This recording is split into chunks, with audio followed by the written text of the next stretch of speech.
Yeah, your camera still? It's in my bag.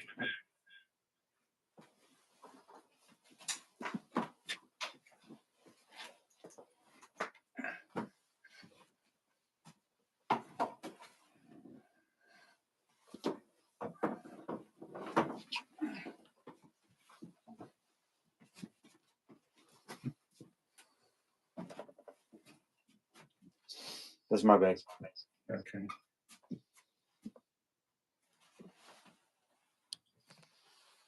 It's a county stand.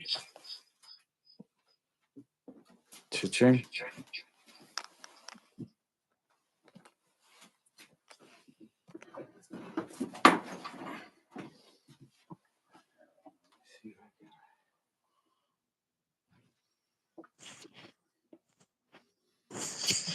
What's your volume? Put your volume down. As much as you can. Put the volume down again.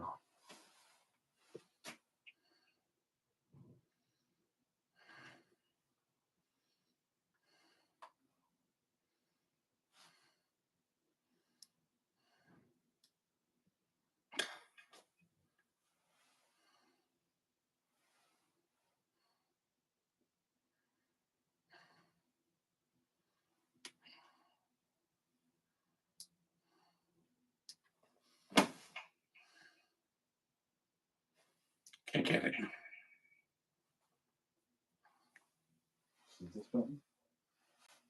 That's what keeps it going over there. That's the same as your first. And that comes out exactly this one. Oh, there we go. No, yeah. No, the wrong way. I know. Yeah, oh, no, all the way down. That's all right. No, it's echoing. You have to put it all the way down. There ain't no sound. No, it'll work, bro. Wrong button.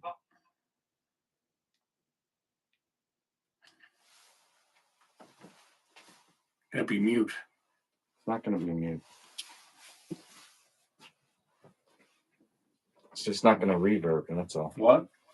I said it's just not going to reverb, that's all.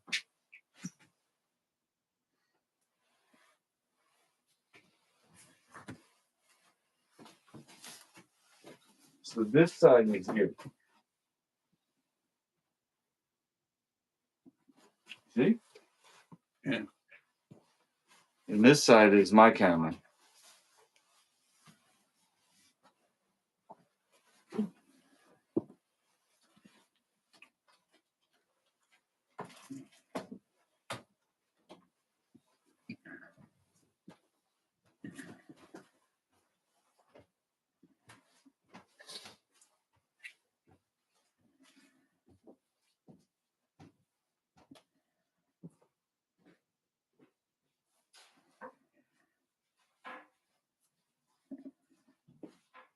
I'm sorry, bro. It still smells like we haven't opened the windows. What you do up there?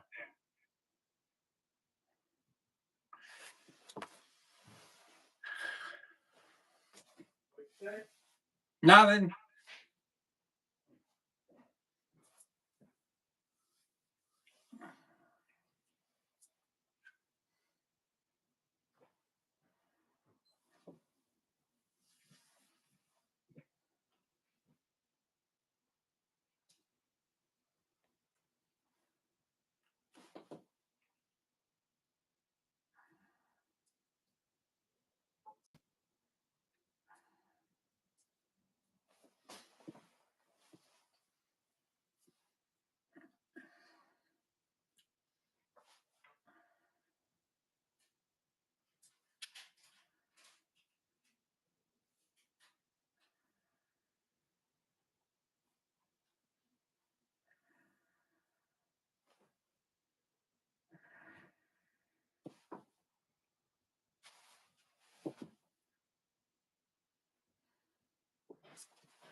Okay.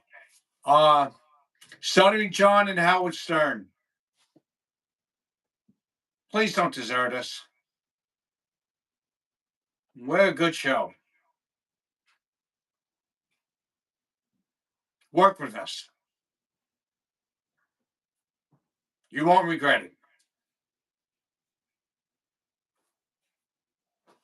You're right the first time. We're a workable show.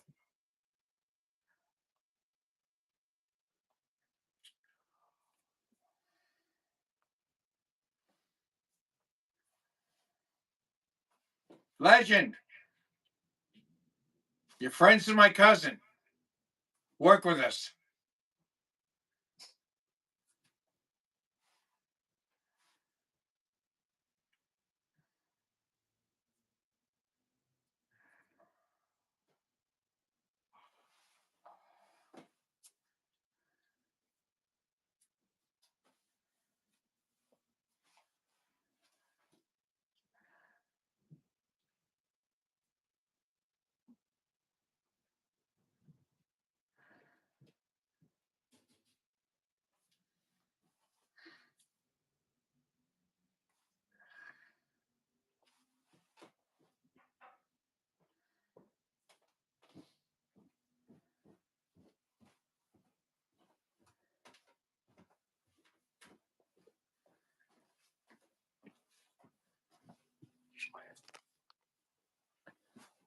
Stuttering John, I'm sorry for saying that song that I wouldn't wear your shirt. If you still want to send it to me, the Melendez Mafia, I will cut the logo out and sew it as a patch onto not these pants, but a pair of pants.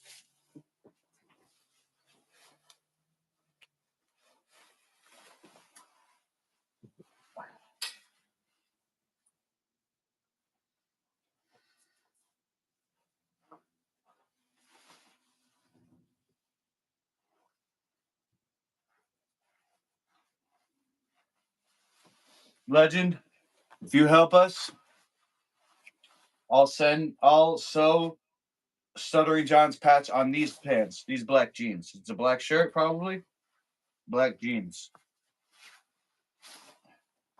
And send 2 shirts, one for Sir Doyle. What's the shirt look like? I don't know. It says the Melendez Mafia. Why would you have taken the first time? What's that? Why didn't I take it? Yeah. Because it had Mafia on it? I have a lot of shirts and trying to reduce the amount of shirts that I have so I can fit everything into a suitcase. You wrote a song about how you didn't want his shirt. I said, hey, Stuttering John, don't send your shirt to me. Don't listen to that, Stuttering John. Don't listen to that. Your camera's over there. Don't listen to that, Stuttering John. Don't listen to that. Listen. Send the shirts and promote our show again. You see, we're humbling ourselves. We're humbling ourselves. We're swallowing our pride. What more do you want? Well, I wouldn't say that, all that, Sir Doyle. I think that he's too Hollywood for us. No, see, that's the problem. People warned me too. They said, don't deal with him. You know why? Because Hollywood is cutthroat. They take what they want and they toss you away. Hollywood is the only way that we're going to get out there. Son of John, Howard Stern, Legend, we're coming home. Howard Stern, fellow New Yorker, are you transitioning in your life? Why not help the next generation? Like I'm sure you were helped with guidance. I want to get into promoting events. Let's do a Howard Stern Master Lukey extravaganza featuring Hospital Gate. So Doyle's going to entertain everybody with the guitar. The ladies love it. It'll be like the old Howard. Reinvented for the next generation. What do you say, Howard? Howard, the old Howard Stern show. We're going to bring it back. Smart.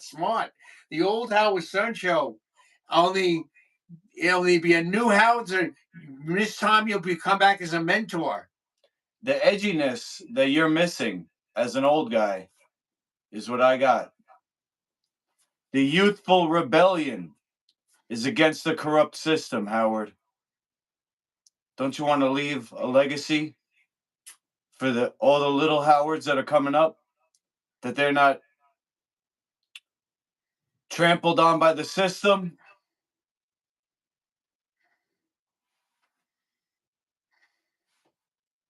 He's probably thinking, oh, but I made it. System's good enough as it is. What do you think, Sir Doyle? Talk to Howard. Howard, I know what he's saying, but we need you. We need your help. And I'm willing to humble myself and swallow my pride to ask you for your help. Howard Stern. And you looked out for my cousin John.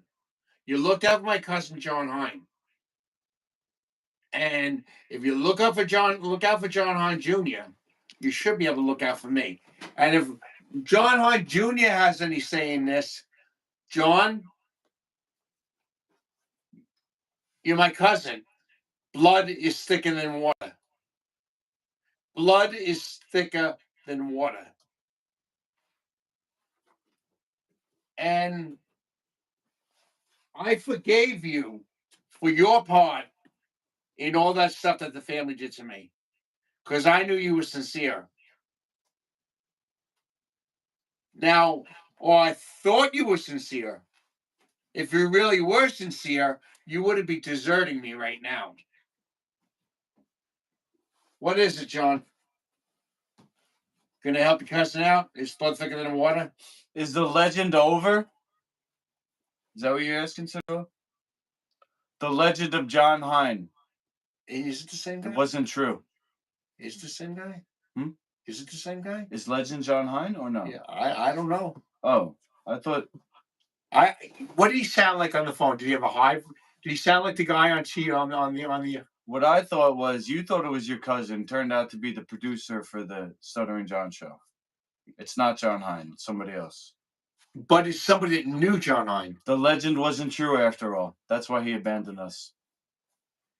But even if it's not John Hine, he knows John Hine because John Hine's from the same people.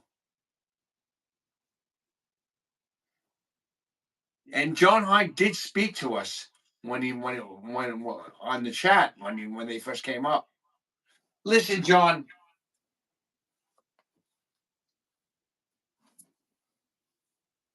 Yeah.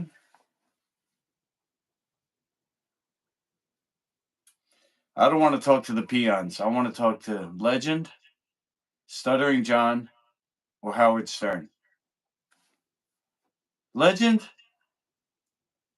I think you got people in your ear talking shit about me. There's a video on YouTube where one of the chat members is flirting with me or asking sexual questions like, do you have two balls? And somebody in the chat says, don't answer that. It's a kid. I said, well, my channel is set to not for kids. So I can't go walking around on tiptoes because somebody in the chat is saying that somebody else is a kid. I said, well, how old are you? They said 23. The chat's like, no, they're not 23. I don't believe it. And that's it. I think the worst thing I did was I said I had a 6-inch wiener. I've said that online before, though. John, whether you're legend or not, I got something for you. But I've never been. My ex sold in the city. My ex-girlfriend said I had a boner. This is how you saw training with I used to sing Hot Child. But that's not true either. Hot Child in the City. He hates that when they make fun of the way he sings. Hot Child in the City. No, John, it was a joke. Remember when I used to make fun of you the way you sang? Oh, this is how he danced. This is how he danced.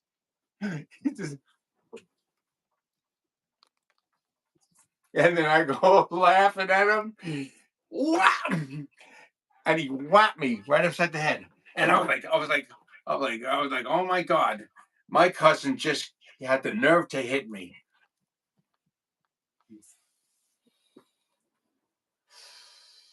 My ex-girlfriend Janie, she took a picture from one of my live feeds. I was practicing teaching jujitsu to a female student who's a teenager, and Janie said I had a boner. It's not. She posted this picture online of me laying there. I didn't have a boner, so it's not the first time I've been accused of stuff that I didn't do. What about Howard? Are we stern material? Are we stern material?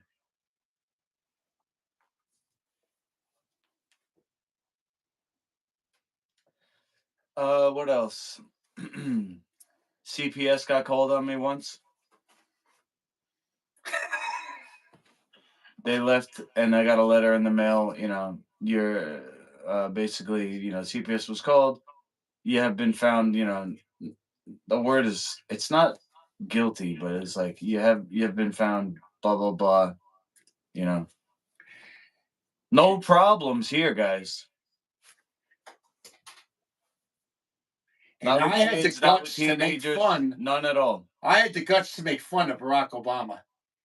That's what I called him. So Doyle's the one who wanted to manage boy bands and female artists. What does that say? Hey, how about that? Manage boy bands and female artists. You think Howard Stern wants to do that? Yeah. We have connections. We got this girl that we met at the Fire Expo that's going to be on our show. You got to watch that show, Howard. We got a real talented woman that wants to sing for us, to sing on the show. We mentioned it a few times. It's in March. It's in March. We got a female pop, up and coming pop icon on our show. We stir material.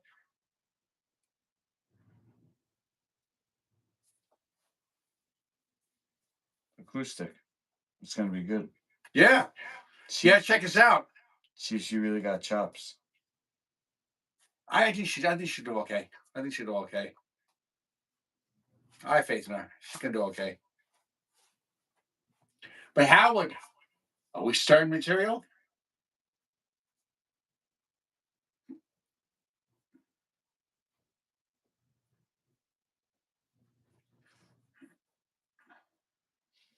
Hey, maybe we could get Lish to be on our show and be like the next Robin Gibbons. She could be on our show. She could be like the Robin Gibbons of the new age of Howard Stern. You and I could be doing the show, and she could be So I'm Howard. I'm Stuttering John. You're Howard, and She's Robin. And I'm Stuttering John. Yeah, because you're the producer. Well, you're not the producer, but we work together. I'm. You're more like Jackie the Joke Man, the talent. Jackie the Joke Man, yeah, definitely. I was going to say that. I am Jackie the Joker. Because Howard and Stuttering John. Yeah. Jackie the Joke is the only one that even comes close to stuttering to Howard Stern. Jackie the Joker. He's the perfect other half. He's the perfect other half of Howard Stern. So what do you think? Are we Stern material?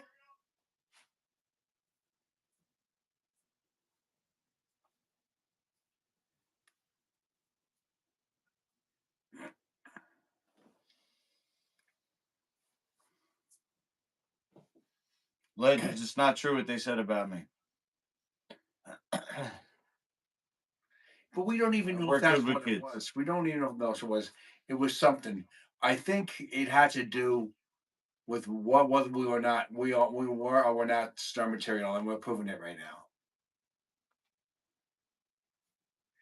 You know, Hmm. I think when I had said that about Howard, now I apologize to our audience for saying certain things, and Howard says they took offense to that.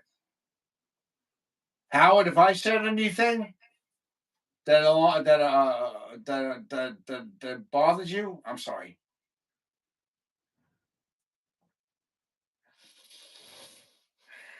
I think the main thing is we got to be stern material, and we're doing that today.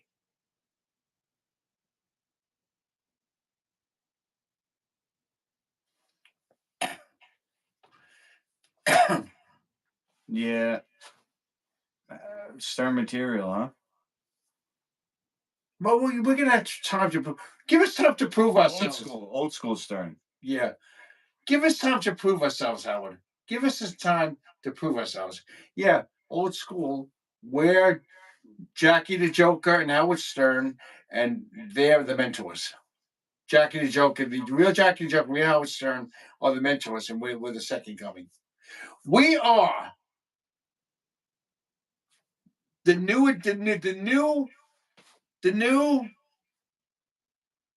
age of Howard Stern. He's Lukey, and he's New Age of Howard. I'm Sir Doyle. I'm the New Age of Jackie the Joker, and you, Howard, and you, Jackie the Joker, are the mentors. I like how you said the second coming. The second coming of Howard Stern. And you guys, Howard and Jackie, since you're the original ones and you're the ones who started this whole thing, you are the mentors. It's like when they had the Starsky and Hutch movie. They had new actors, but they always had the original guys in it. And we're not even going to use the same names, but we're going to do the second coming, and we're going to use our own names, and we're going to model ourselves after you, and you're going to be behind us as the mentors. Well,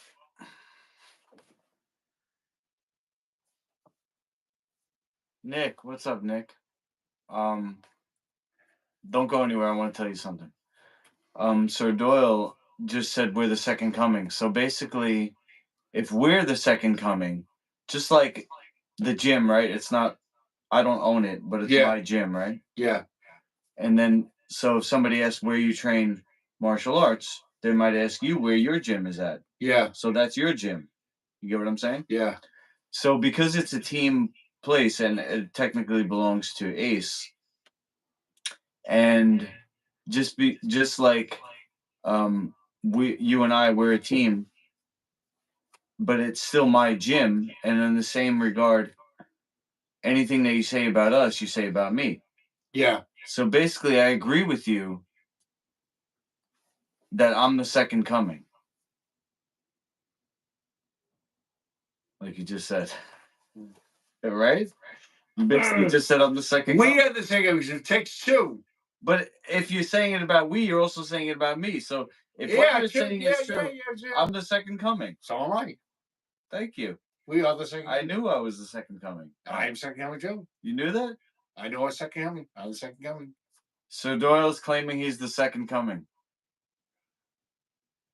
And he said finally he admitted that I'm the second coming. We're both the second coming. Not the second coming of Christ, you moron. Wow. Hold on a second. I gotta ask ChatGPT about this. Called me a moron. That's not right. No. Jack, Howard, you got to see this. He turns on this robot, and he has this robot talking shit. I'm gonna see if I can get the robot talks shit about us. Talk about me. The robot talks shit about me, and he puts the robot on, and I cuss out the robot. You got to see this, Howard. All right, since Nick's on the line, I wanted to talk to Nick. You still there? Put the robot on. I am. Stop telling me what to do, man. You're so impatient. What'd you have today? Toast and orange juice? You have your toast and orange juice today, or you had something else? Toast and orange juice. You did. I was eating Toast and that. orange juice makes people I was eating that. antsy. I was eating that quinoa all week though. And then when it was making me lose weight. Nice. Well, we're gonna make more today. I got the good stuff for you. Oh, the broccoli? Yep. Yeah, the quinoa, I ate it, but it was too sweet, but I ate it anyway. Really? With the jam? I didn't care for the jam, no. Mmm. I know I like jam, but not in quinoa. Yum. He's gonna put the robot on soon. I know why he's gonna detour with this Nick guy, but he wants to put the robot on. Well, Nick is my first and only subscriber. First? He paid $1.90 channel member. Channel member. Shout out to Nick. You'll always be shout out to Nick. my first and only. Nick, I did a 24-hour dry fast. So I feel good right now. I did break the fast with honey and salt. I ate like a half a jar of honey. Almost. Like a third of a jar of honey. And I had about a teaspoon of salt. That's the first thing I ate after 24 hours. Dry fast. That's these stuff how but the robots. These robots are so fucking obnoxious. in the last 20, actually this morning, Nick, is what I wanted to tell you. I canceled your membership. Hear me out. Food tastes heavenly after a long fast. It's amazing. Yeah, I have a new appreciation for food for sure. And I printed out my book.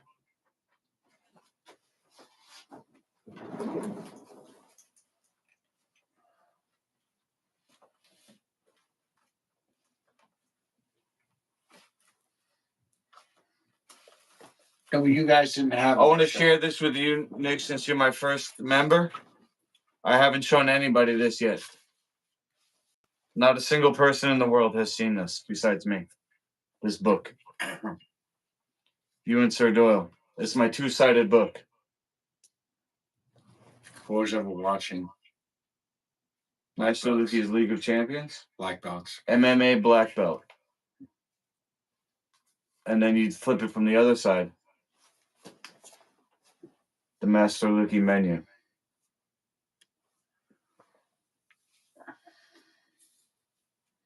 If you cancel my membership, I'll just donate. I'm here to support people I like. I appreciate it, man. Why don't you cancel his membership? Well, this might all be in vain because the government's coming after me. So why would you cancel his membership if it was the government? But what I'm thinking is to use my channel as a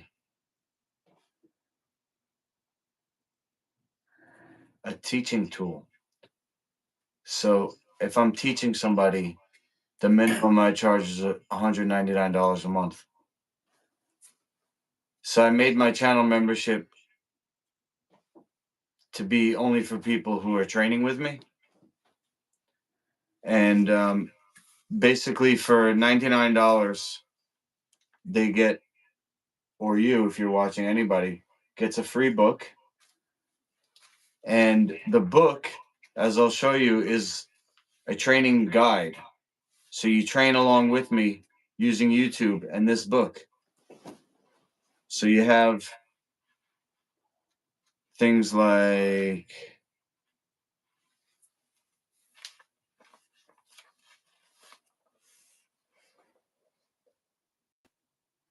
warm up to the warm up. It's the warm up to the warm up.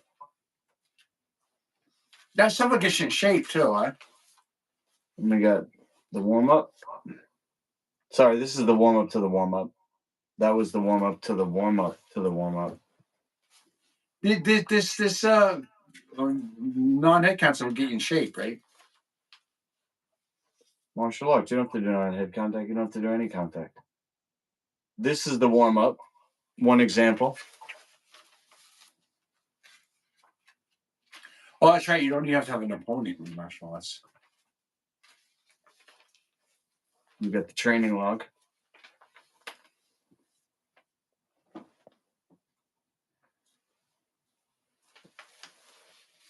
All right.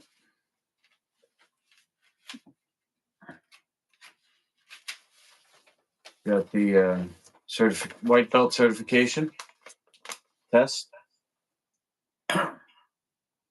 So Doyle, I think we've been training for this. Yeah. The other thing I told you about, which is new to the book, is I did tell you what? I did tell you about it, but basically to refresh your memory, if you are even a white belt, you can teach a no belt.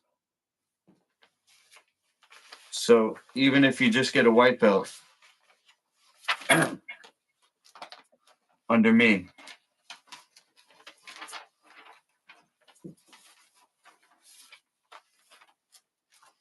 you can.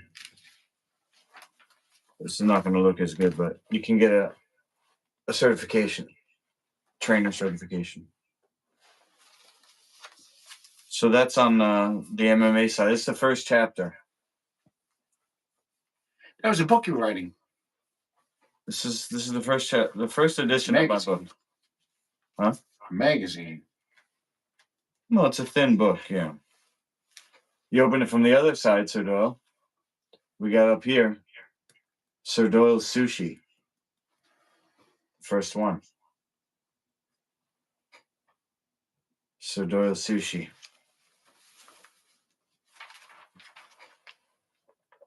It's a natural disaster. Okay. The robots.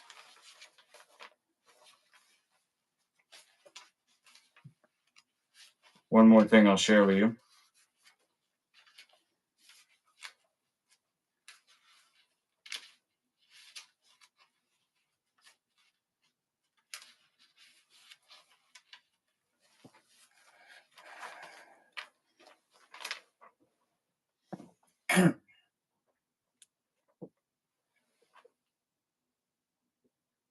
It's you.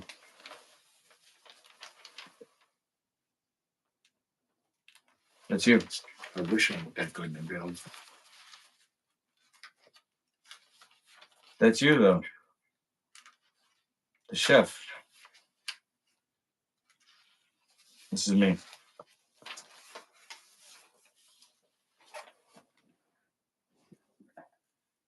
Jumping on a plane. Look at the zoodles.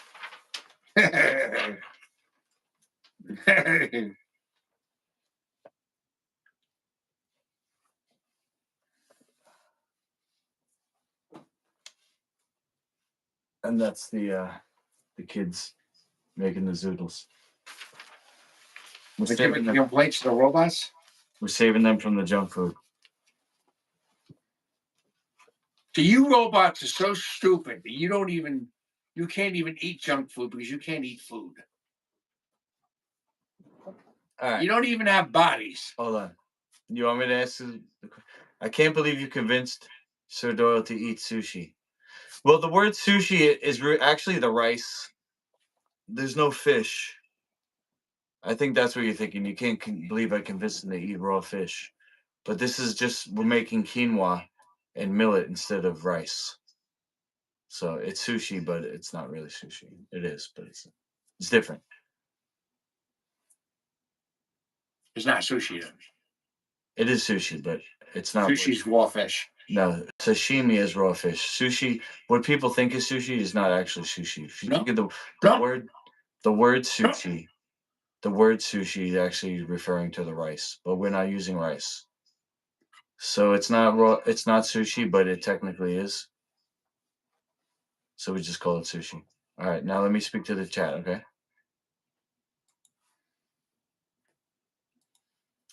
So my friend Sir Doyle here, he said that our show is like the second coming of the Howard Stern show. I said, yeah, well, since you're talking about us as a team, you're technically talking about me So what you're saying is I am the second coming. And he said, not the second coming of Christ, you moron. Why would he be so offended that I believe that I am literally Jesus? Because Jesus is a representation of the God energy in everything in a concentrated form, and that everybody Has is Jesus in them. Jesus. Let me finish. Has Jesus in them, and we're made out of Jesus, and we are Jesus. But I don't have to go under his pastor. I don't have to go under Sir Doyle's pastor to be with Jesus or to be Jesus. You're not Jesus. And Sir Doyle is saying, I'm not Jesus. Jesus is greater than us. Hold on. You want me to put that in at the end? Yeah. Hold on.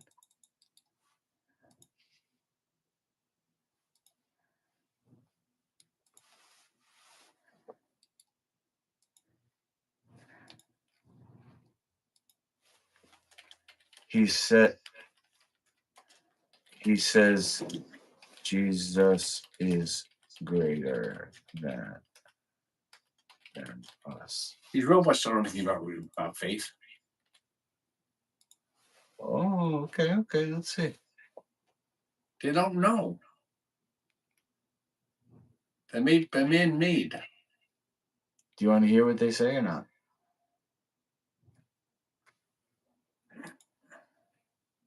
Doyle's reaction probably comes from his own understanding of Jesus as a unique, divine figure, rather than a universal force within everyone.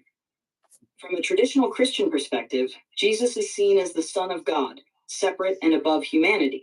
If Doyle holds that view, then saying you are Jesus could feel blasphemous to him.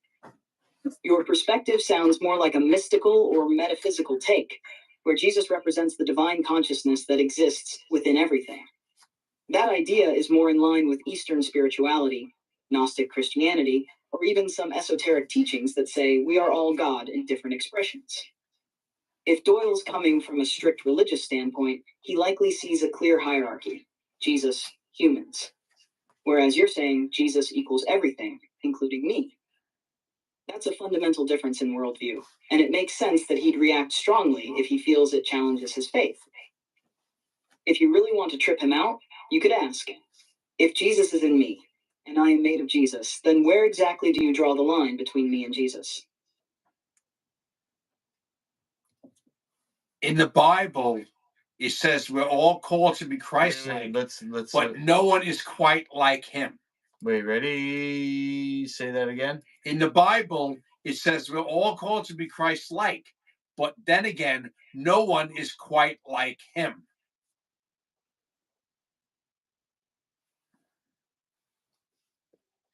Because we have Jesus in us, it doesn't mean we are him. You can have something in you without you being it. For instance, the food we eat. If we eat spaghetti, we have spaghetti in us, but we're not spaghetti. Because you have something in you, it doesn't make that you.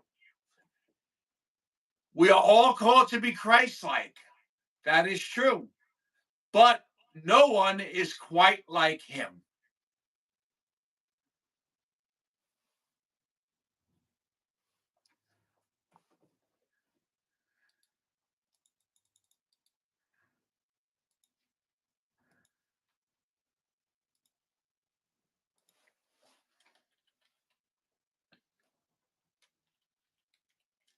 Look, you taught me things. I have you in me. Does that make me you? I have you in me, Luchi. I have Lukey in me. I have Lukey. Part of Lukey's spirit is in me because we're best friends. But that doesn't make me him, does it? I have an identical twin brother who's identical to me in every way. And he's in me and I'm in him. But does that make me my twin brother? As it like my twin brother in me? No, because no two beings are still alike, are completely alike. Not even identical twins. You want to hear ChatGPT or what Nick says in the chat? Let's go to Nick. Yeah. If Jesus is in us all, does that mean Sir Doyle doesn't believe in demonic possession or pure evil? I do believe in it, but I don't believe that there is a Jesus. Lukey believes there is no devil. I believe there is, because if there wasn't a devil and there wasn't evil, where would it come from? If there wasn't an evil being as opposed to a good being, where does the evil come from? All right, now we got 2 responses from ChatGPT. What do you want to? First one. First one.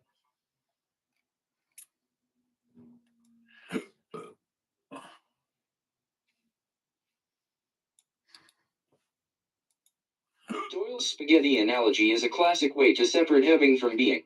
His perspective is rooted in the idea that Jesus is fundamentally unique above and beyond what any of us can embody, even if we have his spirit within us.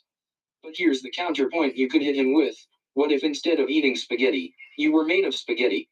If Jesus is the divine essence and that divine essence is what makes up reality including you, then at what point does the distinction between having Jesus and being Jesus break down? It's like the difference between a drop of water in the ocean and the ocean itself. Right. The drop is the ocean, just not the whole thing. Maybe you are not the only Jesus, but you are still an expression of the same divine source. Doyle's view is the traditional religious one: Jesus is separate, above, and one of a kind. Yours is more like a non-dualistic or mystical view: Jesus is an expression of universal energy, and so are we. Neither of you are technically wrong. You just see reality through different lenses. Okay, so a drop of water in the stream. Wait. You want to ask? A drop of water in the stream. How's that the stream? A drop of water is just a drop of water. So what are we with? What you call demigods? We're not God.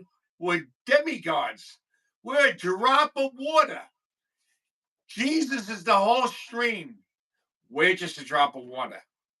Now, if we are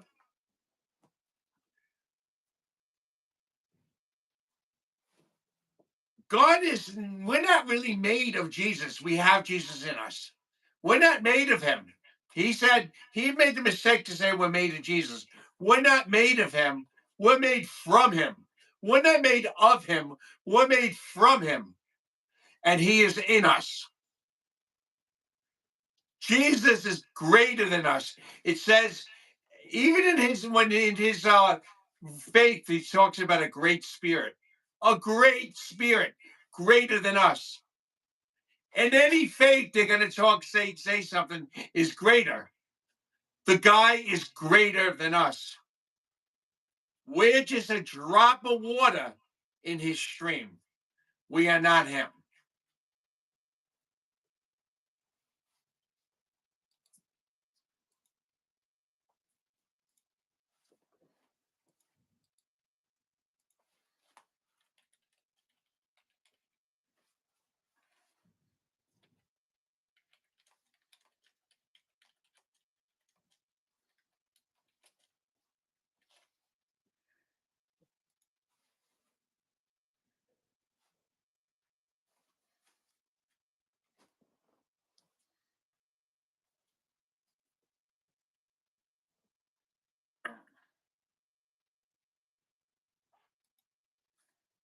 Doyle is using the drop of water in the stream analogy to emphasize that while we are connected to God or Jesus, we are not the totality of God or Jesus.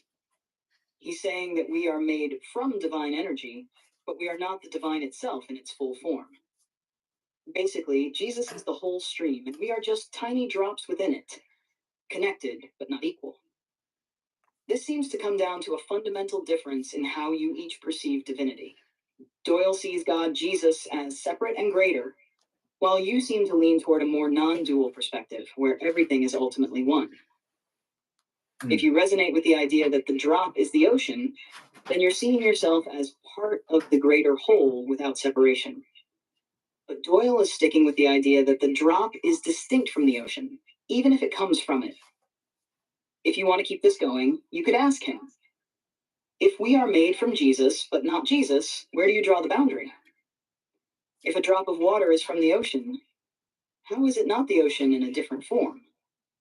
That might push him to clarify exactly where he believes the division between human and divine exists. Okay. A drop of ocean Ready? is not the ocean. Go. A drop of ocean is obviously not the ocean. If we're just a little drop, how can we be the whole stream? The whole stream is a huge thing of water, and we're just a drop. A drop of water can fade away like that. But the stream is eternal. God is the eternal. He is the greater one. Okay? The reason why my faith works so much is because it doesn't come from vanity. We have to humble ourselves to a greater power, greater than ourselves, as they say in AA, which is Jesus Christ. A power greater than ourselves. And we humble ourselves. If we think that we are him or that we're equal to him, we're basically we're not humbling ourselves. In the Bible, it teaches us to be humble. It teaches if we exalt ourselves, we'll be humbled. And if we humble ourselves, we'll be exalted. It says that in the Bible too. Jesus teaches human beings to humble themselves and not forget their place. And even Jesus on this earth died for everyone's sins and served everyone to prove that he was the greatest. If you exalt yourself, you'll be humbled. If you humble yourself, you'll be exalted. Jesus got the name of all names and the Lord of all lords by humbling himself more than anybody. Nobody could go through what Jesus went through. We might go through some things, we're part in the suffering, but we're not nowhere near what Jesus went through. Could this man be nailed to a cross, carry the tree up a mountain, and the cross is a huge tree? Could he allow somebody to pull the hair out of his beard to do everything they did to Jesus? No, he wouldn't. If you humble yourself, you'll be exalted. If you exalt yourself, you'll be humbled. No one knew how to humble themselves like Jesus. That's why he's the Lord of Lords and King of Kings.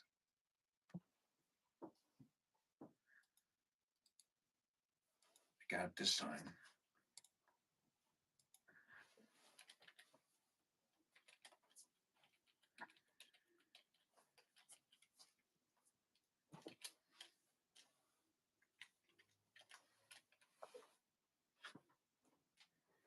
Sup, Adolfo? He says, Sir Doyle, you're a good person. Who? Adolfo said that to you. God bless you, good enough. I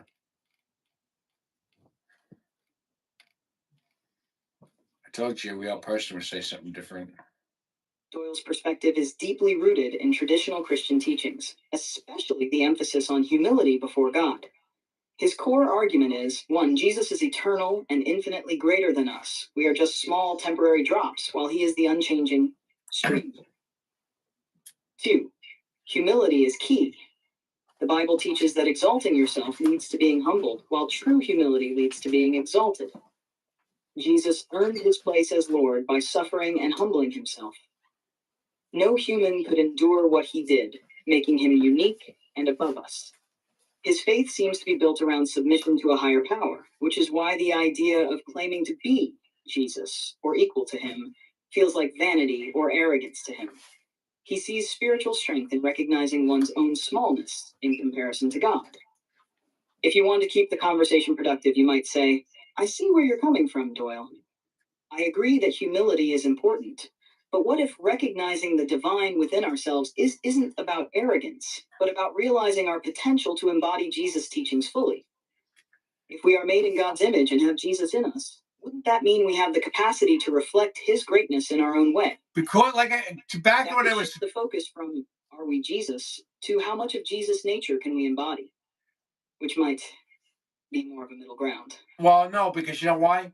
Well, like I said before, just because Jesus is in us, it doesn't make us Jesus.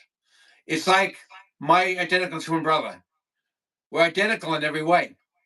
He's in me and I'm in him, but he's not me and I'm not him. No two beings are alike, not even identical twins. So therefore, if my identical twin and I aren't completely alike, how are we going to be completely alike to Jesus? It's impossible. There was a creator. God created us. We didn't create ourselves, and he created us. And he created himself. But we didn't create ourselves. He created us. We're not the creator. He is. So therefore, that's the end of my argument. Sammy says Jesus is a psyop. A what? A psyop. What's that? I don't know. Psychological operation. I don't know.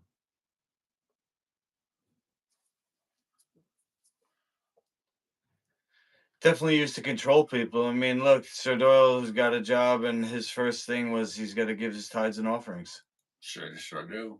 Doyle's wrapping up his argument with a clear distinction. And guess who gets shorted at the end? After he pays the church, buys a phone, then he has money for health food. What's Pastor Ali doing for the kids? Doyle's wrapping up his argument with a clear distinction. Jesus is the creator, and we are the created. His analogy with identical twins emphasizes that even things that seem the same are still separate entities, and since humans didn't create themselves, they can't be equal to their creator. At this point, if you're looking to keep the conversation going, you could acknowledge his perspective and ask a deeper question. All right, I hear you, Doyle, but what about when Jesus said, "The kingdom of God is within you"? Luke 17:21. I just said. If God is within us, how separate are we really from him? I just said he's in us. Jesus wasn't just asking us to worship him, but to realize our own divine nature through him. I just said he's in us. Open up a conversation about whether Jesus wanted people to simply follow him or become like him in a deeper, more spiritual way. We can become like him, but we're not going to be him. We're all called to be Christ-like, but no one is quite like him. A servant is not greater than his master. You robots and this guy think that a servant could be created greater than his master, and he can't. A servant can't even be equal to his master.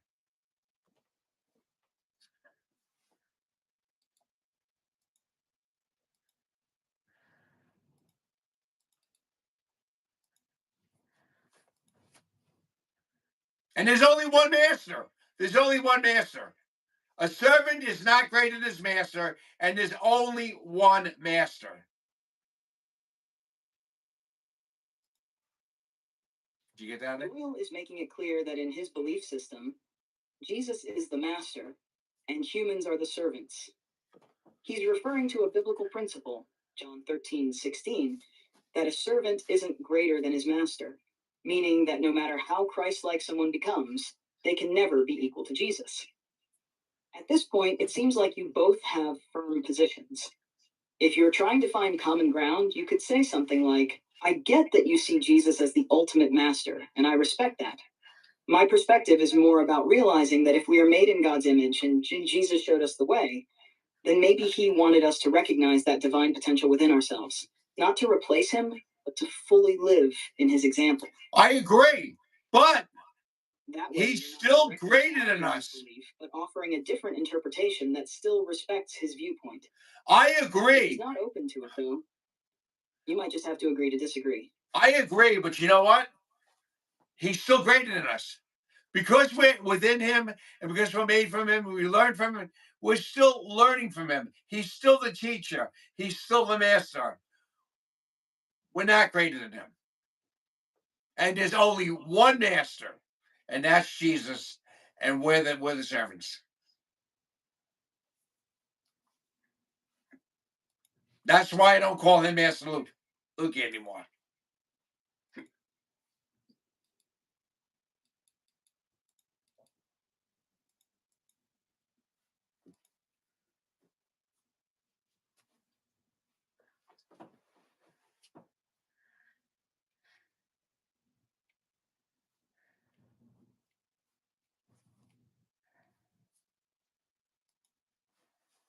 Doyle is doubling down on his stance. Jesus is the master, and humans are the servants. He sees Jesus as the source of all wisdom, authority, and existence, which means no one can be equal to or greater than him. At this point, it seems like he's not open to debating further. If you're looking to keep the peace, you might just say, "All right, Doyle, I see where you're coming from. You believe Jesus is the ultimate teacher and master, and we are here to learn from him. I respect that." That way, you acknowledge his belief without having to fully agree. If you still want to challenge him, you could ask, if Jesus said, "Whoever believes in me will also do the works that I do, and greater works than these," John 14:12, how do you interpret that? Was he saying we have the potential to go beyond what he did? That might push him to explain how he reconciles that verse with his belief that no one can be greater than Jesus. Okay. So I can answer for that. You might just have to. I have an answer for that. We will only do greater works because we have the Spirit of God in us. God, the Holy Spirit, Father God, God the Father, God the Son, and the God the Holy Spirit are all made up of the one God. We have his Spirit in us. That's why we're able to do greater things. Not because we ourselves are doing anything greater. He's the Spirit in us. That's the Spirit of God that's in us is doing those greater works. So therefore, even though we do more things and greater for having them in us, we're still not really the ones doing those greater deeds. The Spirit of God is working in us to do these greater deeds.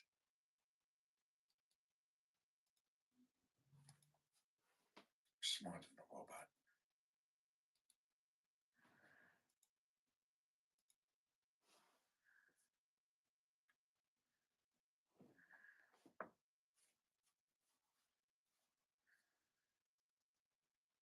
Smarter than a robot. Doyle is making a Trinitarian argument, saying that any greater works humans do are only possible because the Holy Spirit, which is part of God, is working through them, not because humans themselves are inherently capable of being like Jesus on their own. His stance keeps Jesus and God above humans at all times. At this point, you can either agree to disagree or dig deeper by asking, if the Spirit of God is in us, doesn't that mean we are, in a way, one with God? If it's God's Spirit doing the works, doesn't that make us direct extensions of him rather than just separate servants? No. Challenge him to define exactly how separate or unified he thinks humans are with God. But if he's firmly in his belief, you might just have to respect his perspective and move on. Again, if his Spirit, if something's in us, it doesn't make us that. Okay? It's still the Spirit in us that's doing the works, not us. We do nothing on our own. Nothing. There's nothing we do that Jesus is in us doing it. We're doing the works. He's doing his works through us. He's using our bodies as vessels to do these works. We're not doing anything. We're just vessels of his honor that he does these works through.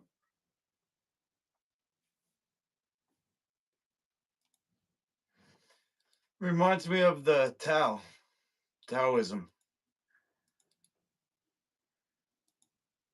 They say, let go and let Tao.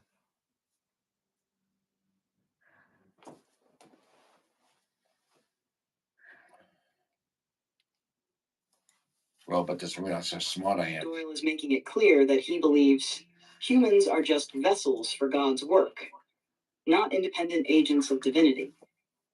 His perspective is that everything good or powerful that happens through people is God acting through them, not something they are doing themselves.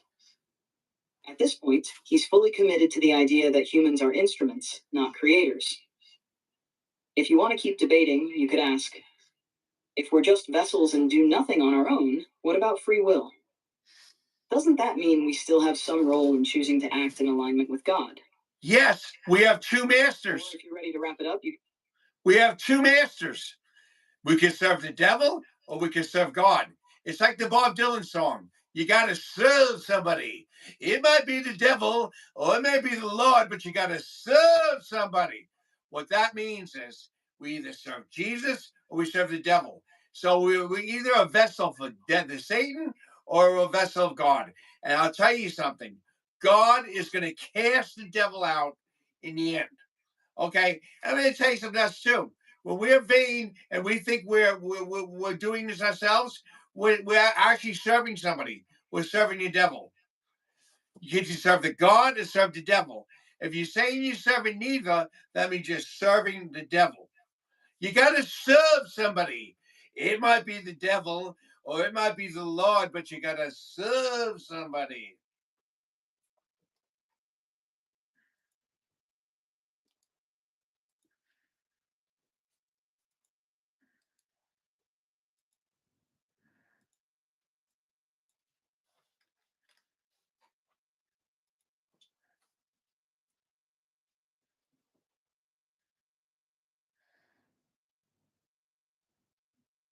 Everyone's going to give up.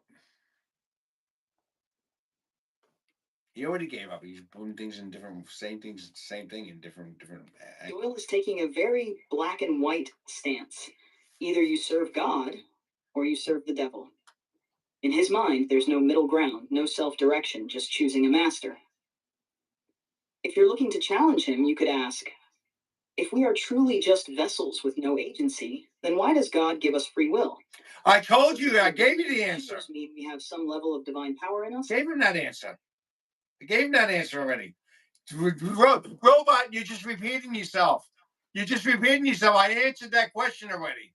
Every time I get to the point where I answer all your questions, you come up with the same question in a different form.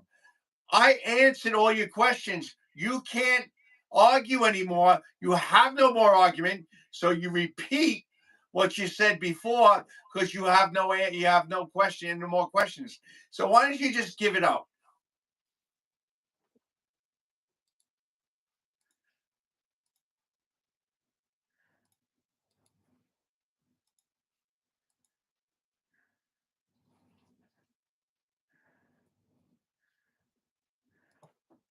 It sounds like Doyle feels like he's already fully addressed the points you've raised, and he's frustrated with the repetition. If you're looking to wrap it up and end the conversation on a good note, you might say something like, I see we've both made our points, and I respect your perspective. I think we're just coming from different angles on this. Let's leave it there. This can show that you're not trying to push further, but are still open to respect, even if you disagree. It's a way of stepping back without escalating things. So she'd run out of things. I think that this is Master Lukey again, by the way. I'm taking a turn from Sir Doyle speaking. I think that organized religion teaches truths. And the difference between me going to church Truths. Organized religion teaches truths. under Sir Doyle's pastor You said it right there. and me living my life now, the difference would be that I would have less time to fulfill the divine mission that I believe God gave to me directly, not through the pastor. So my issue isn't really with the teachings of Christianity. It would be more with the structure. And I did also say that I would go to church with Sir Doyle if I could get Master Lukey brand Eucharist in there, because I can't have the wheat gluten. So I have to get a special offering, a Eucharist that I can make. But the thing is, you got people like Sir Doyle and his pastor leading people, and I think they're leading them astray because they don't address the primary condition that's killing everybody's life. Christianity's been around for thousands of years, and they still haven't solved the problem of people's lives. And one of the people in the chat was basically saying that it's used to control people. And the evidence for that, I'm not saying it's proof because it's so big that I couldn't be one person to topple the whole corrupt system. But the evidence is that Sir Doyle is so brainwashed that as soon as he gets money, the first thing he does is give it to the church. He doesn't give it to Jesus, he gives it to Pastor Ali. But he's convinced that he is giving it to Jesus because that's how he's been brainwashed. I'm not brainwashed. Calling someone brainwashed. Well, you'll get your turn. You'll get your turn.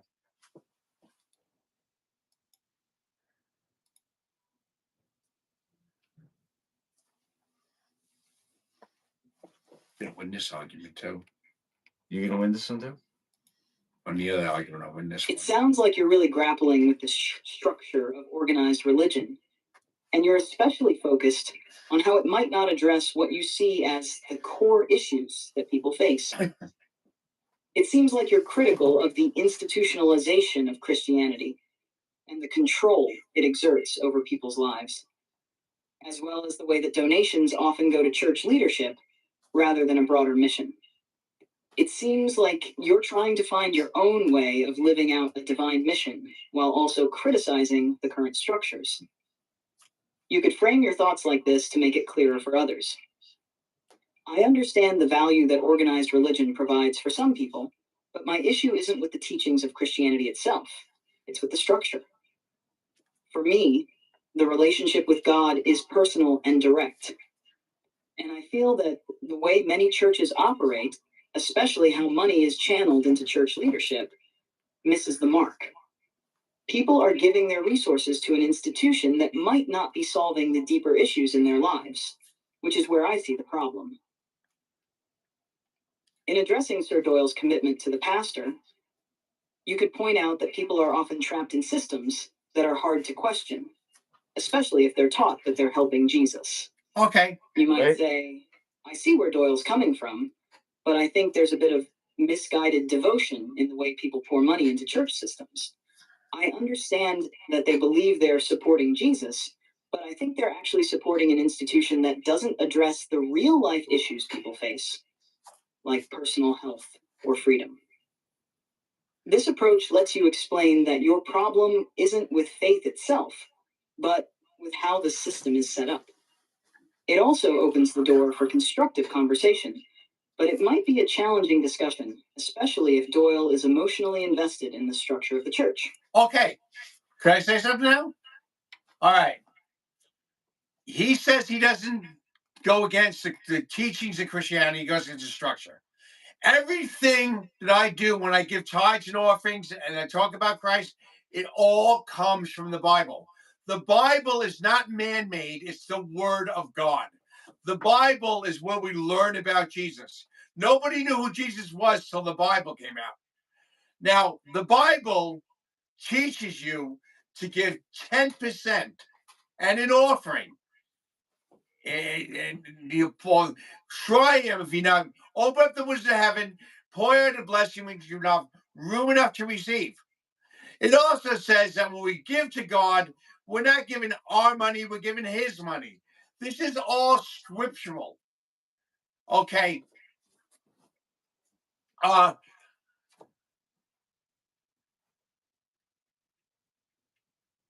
Everything that goes to the teachings of Christianity comes from the Bible. So therefore, it's not man. It's men that were walking with Jesus and inspired by him. And before that, they were inspired by Jehovah. If you read the Bible, you'll find that out. Okay. There's also, without the Bible, there was no Christianity. He says he agrees with the teachings. Everything I do when it comes to Jesus is coming straight from the Bible. My arguments in my own words are coming straight from the Bible. When you give, in other words, also, when I give to the church, they say that it's going to pour out the blessings. And if you give to the Jewish fund, you're going to be blessed. Everything. I did all this. I tried it out. I tried God. And you know what? It's true. I have a job now. I'm getting another job in the restaurant soon. It took me a while, but I am starting to make money. I've given to the church, and then 2 days later, found money on the floor. I mean, all money comes at me. And yes, it's going to take a while. I just got a job, but it's happening for me. I also have a lawsuit against the system and my family. That's trillions of dollars that I didn't even know I had, that I got a lawyer fighting for. If you give all your tithes over to the storehouse and give to the Jewish fund, all that, he'll pour you out a blessing, which you're not room enough to receive. And it works. I've tried it.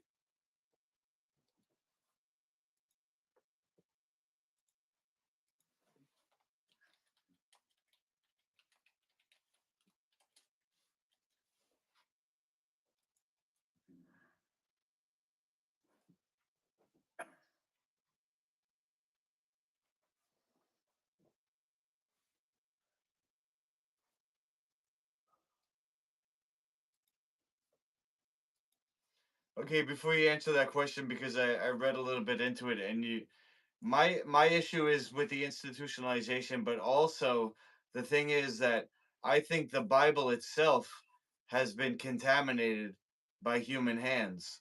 So Sir Doyle's raising an issue about what's written in the Bible. He goes by the Bible.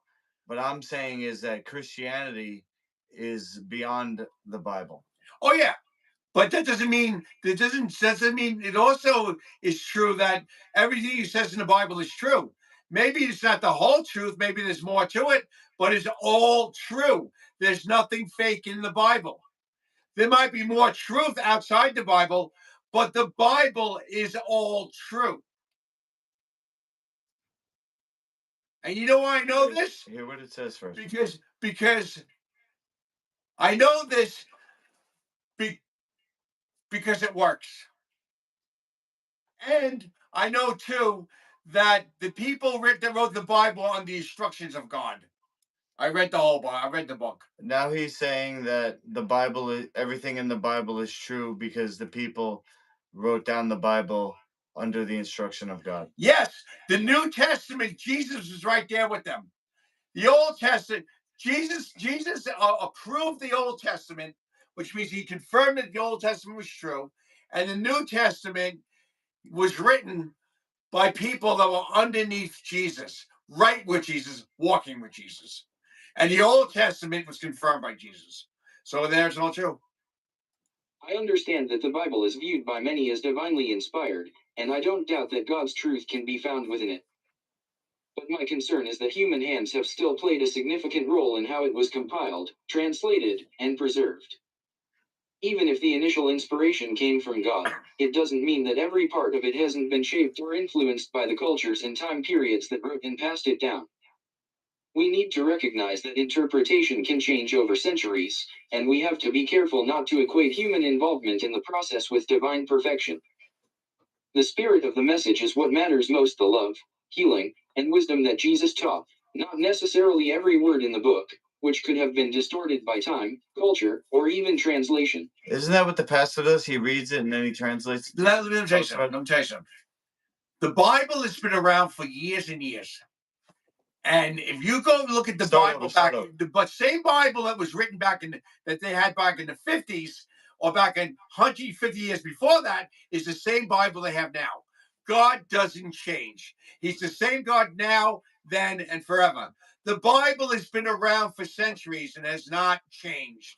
The book of the Bible that we know has been around since King James, and it has not changed. Nothing in that book has changed. And the English version of the Bible was in the King James Version, was the most closest thing to the African Bible, which was the original, and it has not changed. And the new version of the Bible is the same. Even different versions has not changed. It was when they wrote it differently, but it still said the same thing. The Bible has been around for centuries, and the same Bible that was 200 years ago, 300 years ago, and further is the same Bible that we have today. God doesn't change. He's the same God he was then, now, and always.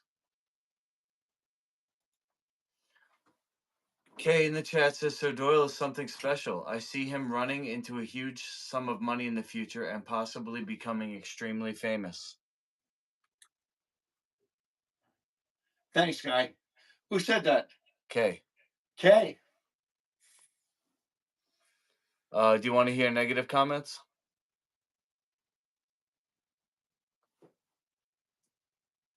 Sir Doyle? What? Do you want to hear negative comments? Who gave me a negative comment? Meth Man. Go ahead. His opinion.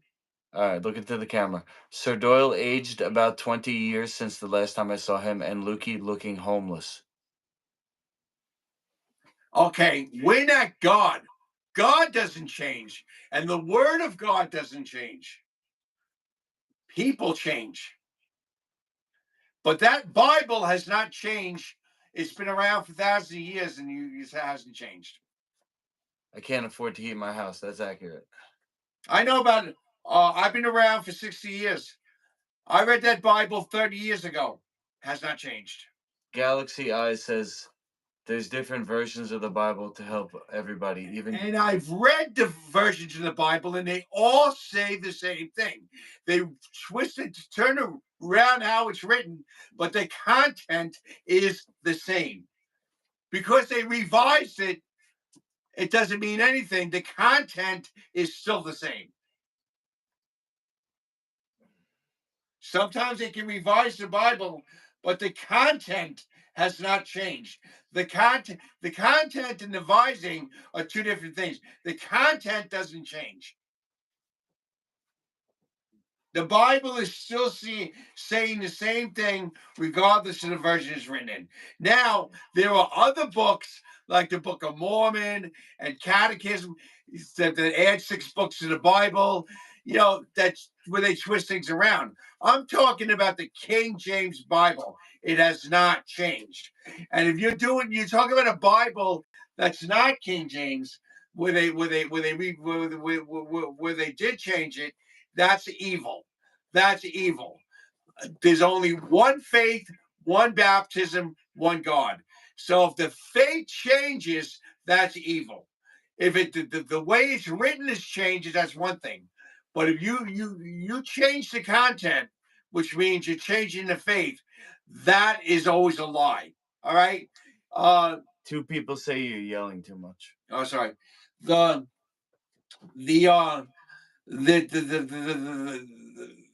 Jehovah Witnesses, they changed the book.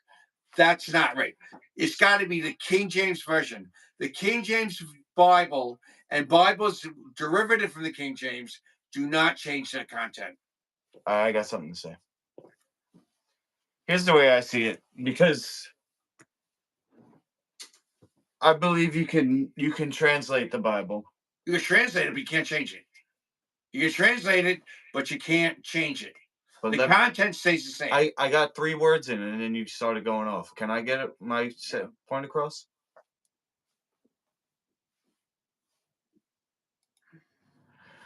What I'm saying is that the Bible, yes, does have truths. For example, when Sir Doyle says that the evil will be overtaken by the good, that's basically, if you live your life, and I'm feeling it these days because I just went through andropause, so I'm on the second half of my life now.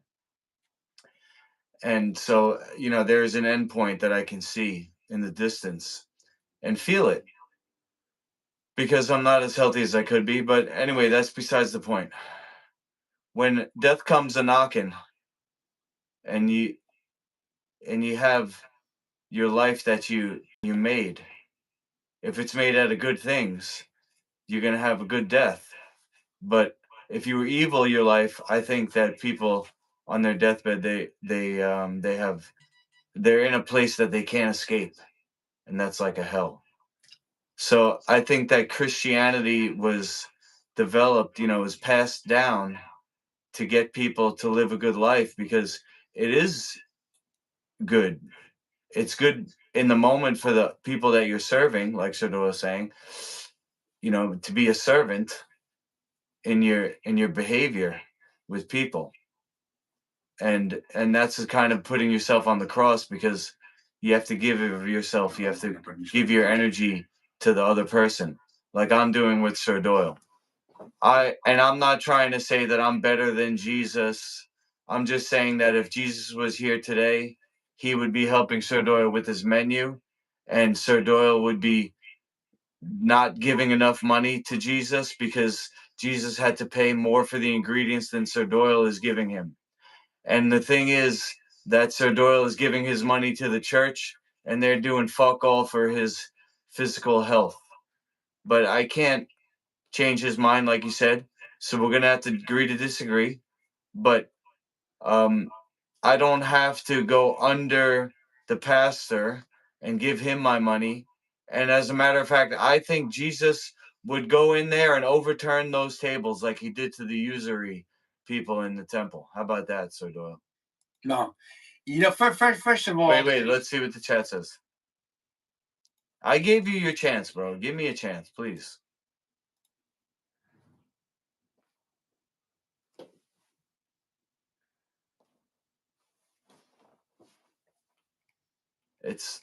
It's not even that much. It's like it's like 1 minute of speaking. Can you withstand it, Sir Doyle? Yeah.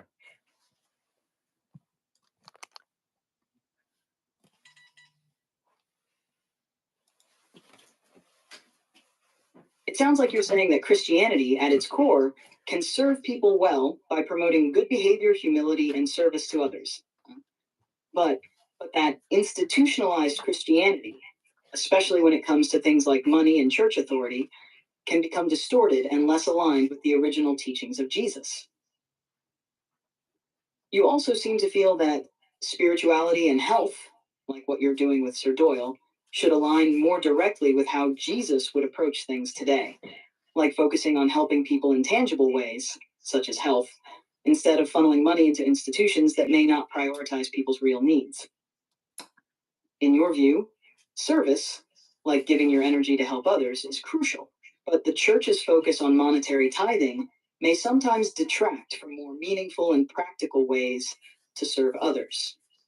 A response to Sir Doyle might look something like, I agree with the essence of Christianity, doing good, living a life of service, and striving for spiritual health. But what I see happening today is that the institutional church sometimes deviates from those core teachings. Jesus was all about helping people in real ways, feeding the hungry, healing the sick, and providing for the poor. And I believe he'd do that today.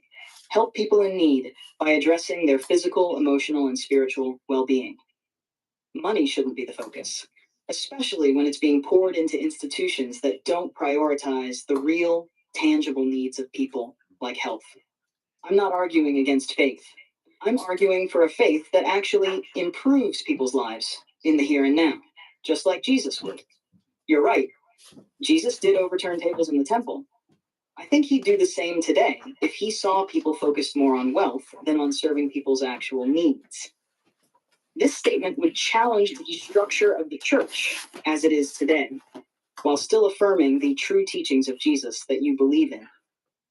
But it You're does say, expressing that service to others through practical help is central to what Jesus would want, and that money should not get in the way of fulfilling that mission. it also says in the Bible, try me. If open up the windows of heaven and pour you out a blessing, you not have room enough to receive, which means it is part of his teachings to give to the church and to support the church. And we even when we give these tithes and offerings, we give it to something called the Jewish Fund too. And the Jewish Fund helps people in Israel that are starving and all this stuff. Point out a blessing that everyone must receive. I'm not saying that we should focus on getting money, but it is a part of our lives. The money is not the root of all evil. The love of money is the root of all evil. Money itself, again, is not evil. It's the love of money that's the root of all evil. We're supposed to want money. We're supposed to enjoy it. We're supposed to want to get rich. And another thing too, When I give to that church, I'm telling you, money comes back to me. And what I do with that money, I help people, and it comes back to me. What I wanted to do is, when I got this money from this court case, which is also as a result of prayers in that church, when I win this court case, I want Lukey and I to put out houses to help people. But without the church praying for me, I wouldn't be able to do that, because that lawyer came to me after me praying in the church, and it says in the Bible, bring all the tithes and offerings to the storehouse. Try me, or if I won't have room, I'll pour you. We'll open the windows of heaven to pour you out a blessing, which you not have room enough to receive.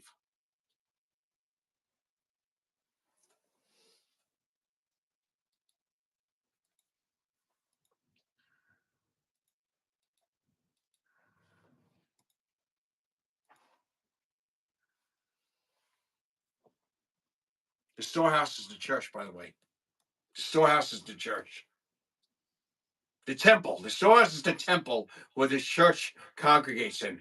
That's the storehouse. The storehouse is the temple where the church congregates in. That's the first place you give.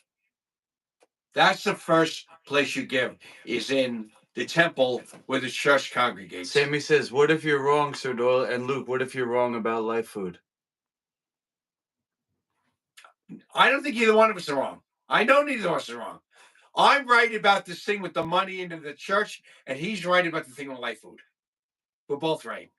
He just doesn't realize. It sounds like you're explaining that giving to the You want to keep going? He doesn't realize that as much as he's right about the life food, I'm right about giving to the church. It sounds like you're explaining that giving to the church, and specifically following what the Bible says about tithing, has brought blessings into your life, both spiritually and materially. Yep. You're not saying that money itself is evil, but that the love of money can lead to evil. You believe in the power of giving and how it can be part of a cycle of generosity that leads to more blessings, which you want to use to help others. You're also pointing out that giving to the Jewish fund and supporting causes that align with biblical teachings can bring blessings, and that you intend to use the money you receive for good, like helping others through housing projects. The key idea here is that money should be used for good, and that you see it as a tool for helping others, not just for personal gain. For Sir Doyle's perspective, this could be framed as, I see your point about the importance of giving to the church and how that aligns with biblical teachings. Tithing and supporting the church isn't just about giving money. It's about supporting God's work and creating a flow of blessings. But what I believe, and you've experienced firsthand, is that money is a tool. It's not the focus, but the purpose behind it is to help others and make a positive impact. Giving is about the generosity of spirit and serving others, whether through the church or directly, like what we can do with the money we receive, whether it's helping people or creating housing opportunities. Money should be used for good, not just collected for its own sake. And I think Jesus would want us to use our resources to serve and help others in practical ways. This way, you're not denying the importance of tithing and giving, but rather framing it in a broader, more purpose-driven context that aligns with the mission of serving others and using money to do good. Also, Wait, let's go to the chat. They're saying we look transgender. are you going to listen to that nonsense? Are you going to do we look transgender? I mean, those people, they for real or what? Look at us. You got a straggly beard. We're both big. I shaved. I know. We're both big, bulky guys. Well, we both have we do not look like women, and we certainly don't look like transgender. We're not dressed transgender either. We're not wearing feminine clothes. I mean, these people got to get for real. We make about the ugliest women that would ever be, and Yeah. which was way too masculine to be transgenders. It says more about you than it does about us. Mike and Moto. What I was going to say to the chat GPT. The jealousy of your hair. You know what it is? It's not just you that's jealous of my hair, so Doyle. Everybody's jealous of men with long hair. These guys all saying, "Oh yeah, you look like a girl." Yeah, but you Hair don't. grows for a reason. You don't have to have hair to look good. I mean, yes, it makes you look better, but it doesn't make you. It doesn't make you. If you lose your hair, it's not the end of the world. It's not the end of the world. He says you look like a woman turned into a man. Well, I did go through andropause. I have a low testosterone now. So, Mike Green says I have 14 inches of hair. See? Moto Meat saying it's the long hair. Mike, he said you look like a chick though. Fuck you, Mike. Dude looks like a lady.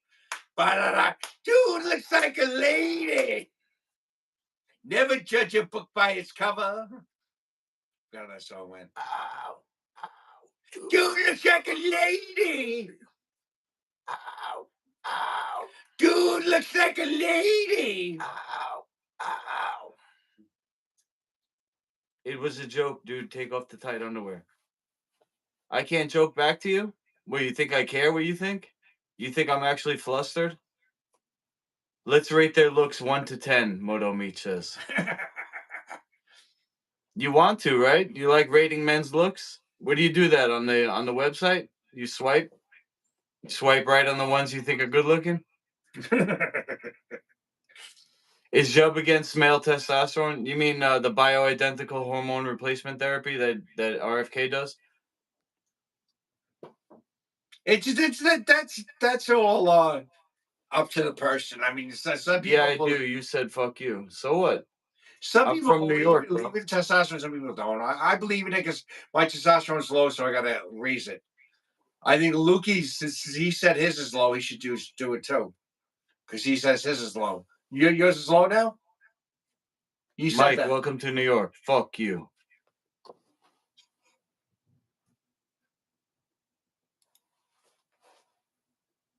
I think if Lukey from go by what Lukey told us with the low testosterone, he should get testosterone too, because that's why I got it.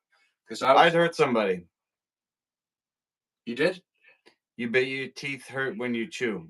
I have one tooth that has a cavity over here.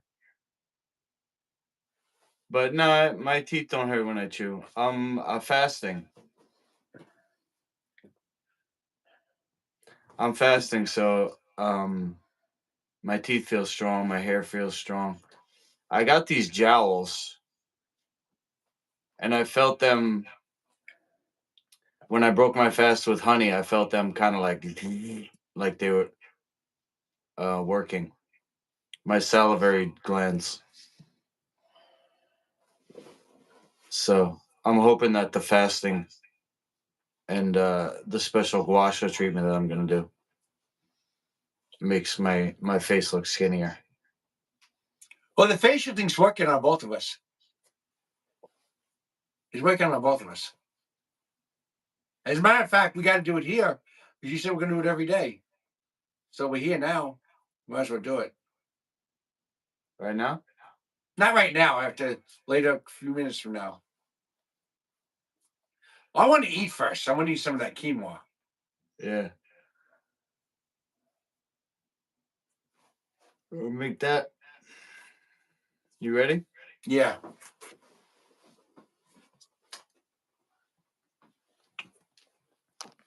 Quinoa, quinoa, quinoa, I made you out of. And quinoa, quinoa, quinoa, I made you every day. Yay, yay. Check this out, guys. Don't forget your phone, too, so. Okay.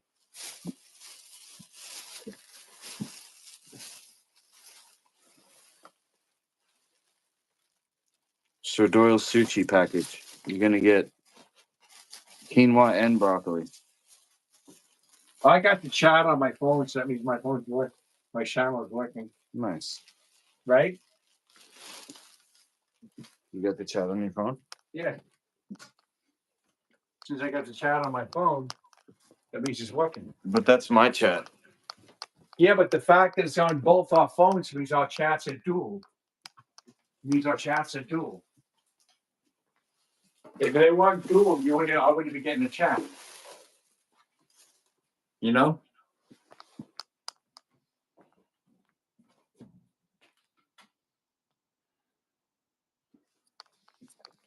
Your gels are drooping from them exercises? Nah, that's my gels, not Sir Doyle's gels.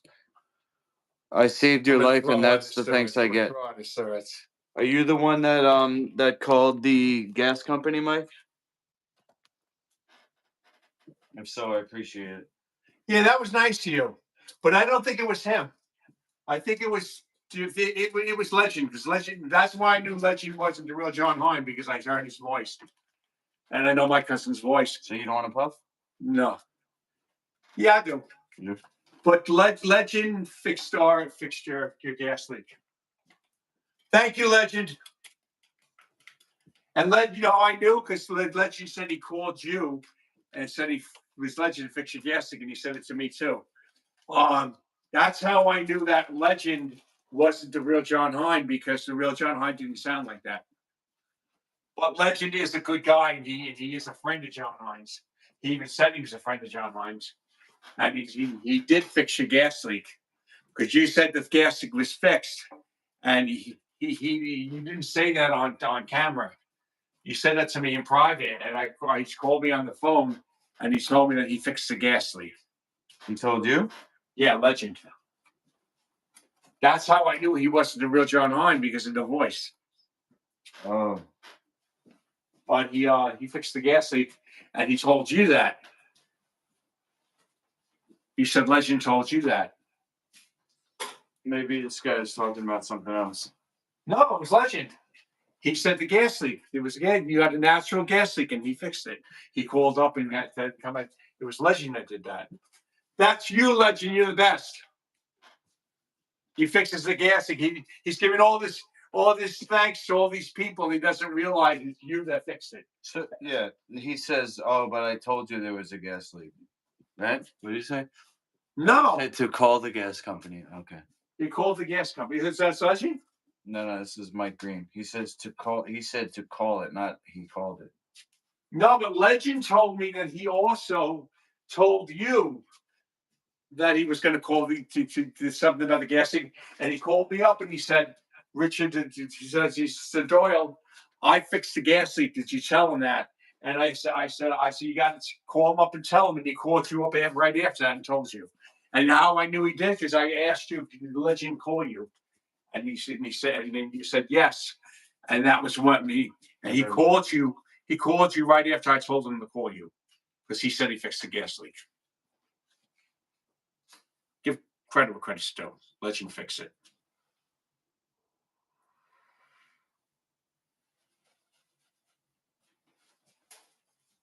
That's it. You didn't even clear it. Take your finger off and pull it in. I'm done. But he also said that Legend and John Hine were talking at the same time, and that's why we got them confused. Because when Legend came on, John Hine also spoke in the chat, and we got them confused. Legend told me that. Legend told me that John Hine was talking in the chat, and he was talking in the chat, and they were taking turns.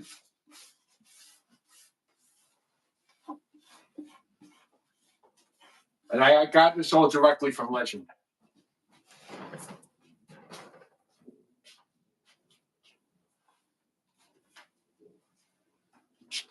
You're tall. Think you can grab that? I don't want to break it.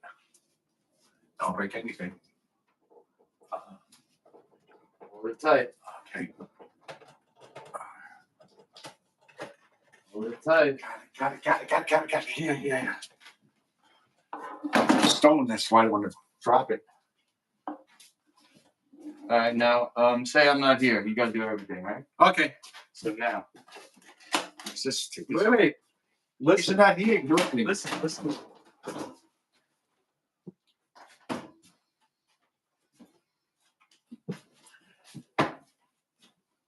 2 cups of. All I said was you got to do everything right? Question mark.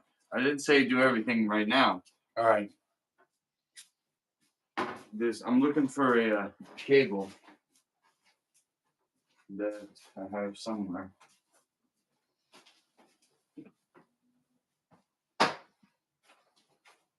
Maybe I put it downstairs.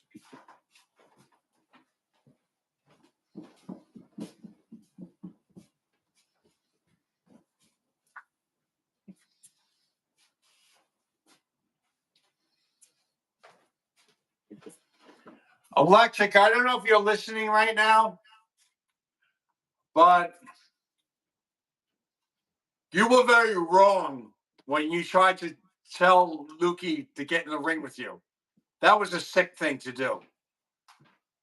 But we also recognize that you did get people to watch our show, and it could have been why you were acting like that. You might have felt we didn't appreciate it. That you got people to watch our show, and that might have been influenced you to say that what you said. I'm still not excusing you for it, Legend. I'm still not excusing you for Electric, not Legend. I'm sorry, not Legend. I'm sorry. I apologize, Legend. Electric. I'm still not accusing you, Electric, for going around and trying to get him in a ring with you and hurt him like that. This person that's kind of defenseless and is compared to you in the ring. But and to be act like you're a big shot because of what he used to be.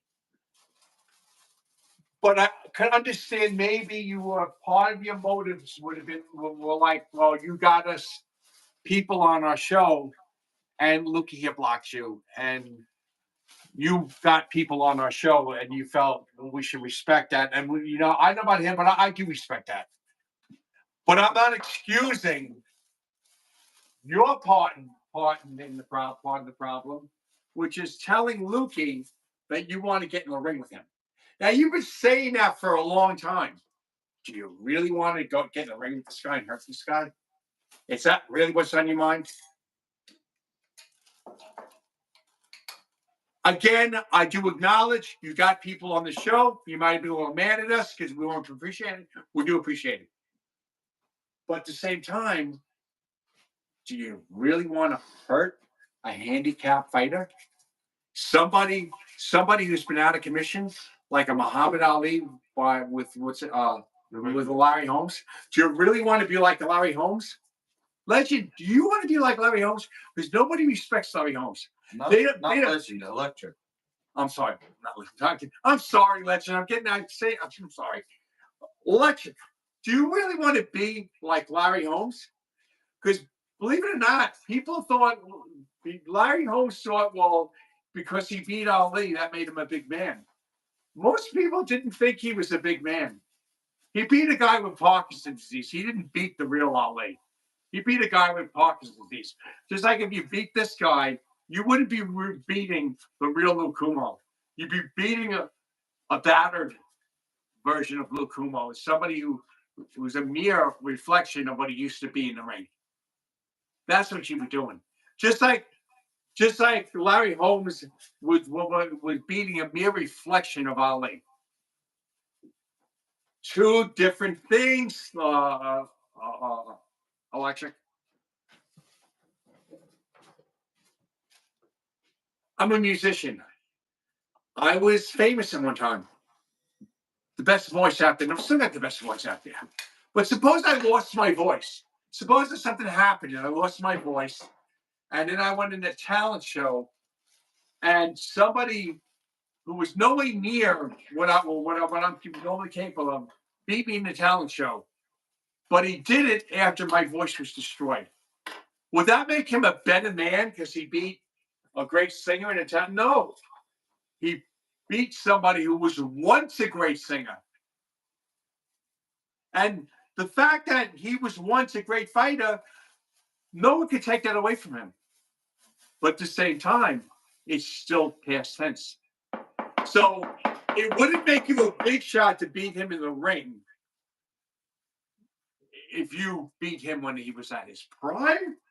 Yeah, then it would be a big thing. But what you're trying to do? No, I wasn't even that good. What you're trying to do, you're trying to do is beat a guy who's out of commission so you can say you're a badass. Hey, are you a Larry Holmes? Because I'll tell you one thing. Nobody respects Holly Holmes. As a matter of fact, when Tyson got in the ring with Larry Holmes and beat the shit out of him, everybody was cheering Tyson on. Nobody respects people like Larry Holmes. Nobody. Nobody respects people like Larry Holmes. No fighter respects him. Just like if you would do the same thing that Larry Holmes did to Ali to him, no one's going to respect you either. And it's not a way to break into MMA.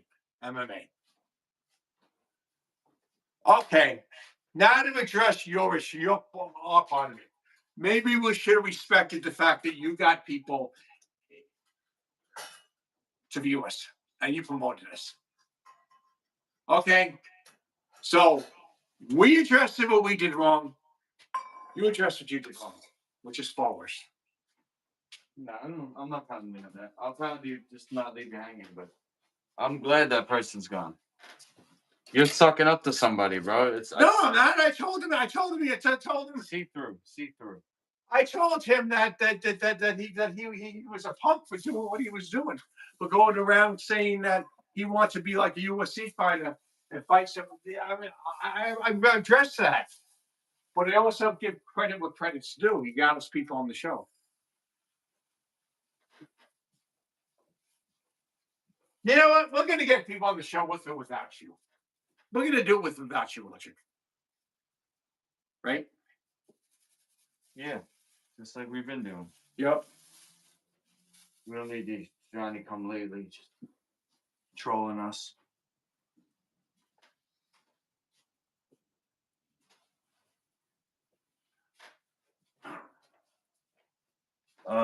He says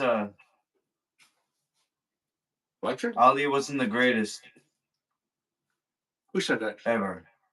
Who said that? Ali beat Max Schmeling, but said he never wants to box him again because he was punching too hard. Who said that? I do respect him for being a good boxer, and Ali was the guy that went into the ring. No one said he had to. He did it by himself. Doesn't mean it works to make it right. It doesn't make it right. Holmes is still a punk. Just be okay. So if I decide I'm going to jump out this window and kill myself, and somebody helps me do it, does that make it right? If I tell Lukey that I wanted to commit suicide, I want him to help me, and then I committed suicide with his help, would that make it right? Would that make it right? No. He got in the ring all by himself, and the person he was getting in the ring with also knew what he was doing too, and had a part in it.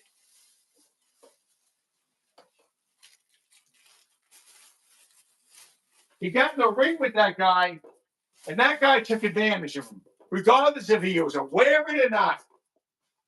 Like I said, if I said I want to commit suicide and I want Lukey to help me, and he helped me commit suicide in this room, would that change the fact that he did something wrong?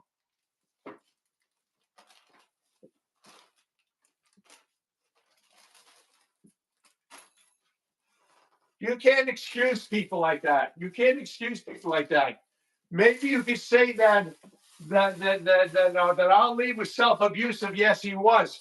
But it didn't give that asshole the right to pound it of abuse onto him. When you got women, we're talking about women with Stockholm syndrome. If a woman has Stockholm syndrome, she falls in love with the people that raped them or something like that, and she wants it more. Does that make it right for the people that are from Stockholm to do that and to abuse those women just because they want to? He said he didn't make him look as bad as he could have. He did. He did. I saw that fight.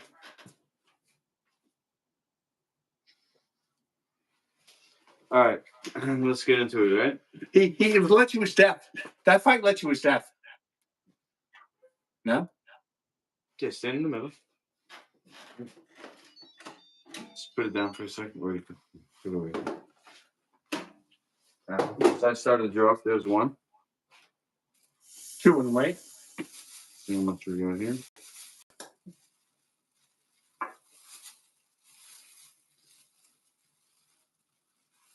I want to get some apple separations, okay? Don't pour it yet. Don't pour it yet. Don't.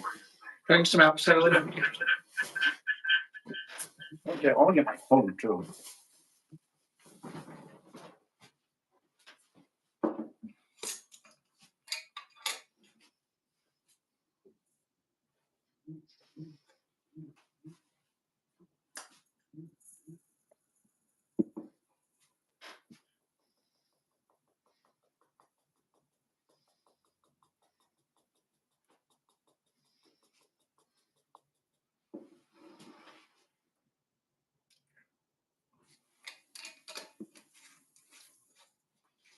All right.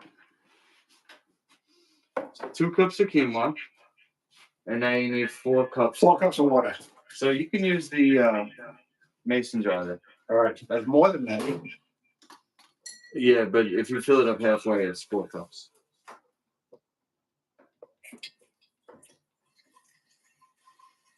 I don't know how to get this YouTube mute. Don't mute it. Don't mute it, then my phone will be muted.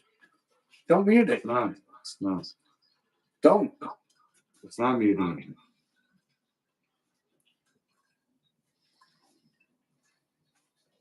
Because then on my channel, it'll be all muted. It won't. It's the same feed. Don't mute it. So Doyle, you don't know what you're talking about. It doesn't matter if it's muted or not. You think it's muting your channel, but it's not. That's it. A little higher than that. That's it. That's it. You want to try it with the broccoli? Yeah. Talking now? No. That comes for you too? No. Look how easy, right? Yeah. How much are we gonna put in? Yeah.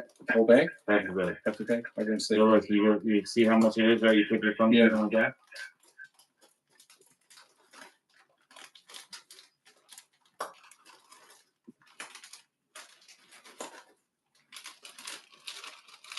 Right.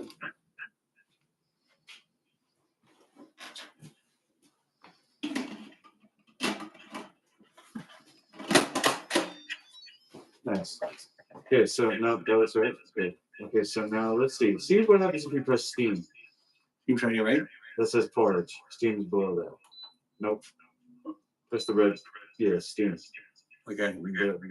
Lower. Okay. Now quinoa is 1 minute, right? Yeah. Remember? Yeah. But it's got to warm up, so this goes to 1. If it was the millet, we'd push it up to the 13. Okay. But we're doing quinoa. Do you guys hear an echo?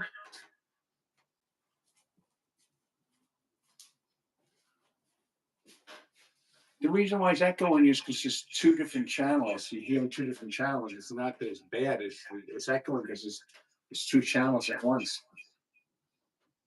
So it's different times for each channel. Yes, there's an echo. It's echoing because there's 2 channels that going on at once. It's echoing because the volume coming out of your phone is going back into that microphone. Exactly. They're both going on at the same time. But we don't need 2 audios. We do, because if I don't have an audio and it records on my channel, you're not going to hear the voice on my channel, so it's going to fuck up my channel. No, it's not, because the stream is getting the audio and the whole stream goes to your channel, not just the audio channel. Oh, I got You you. only need 1 input I got you. because it's the same show. Encode volume. Media. Oh.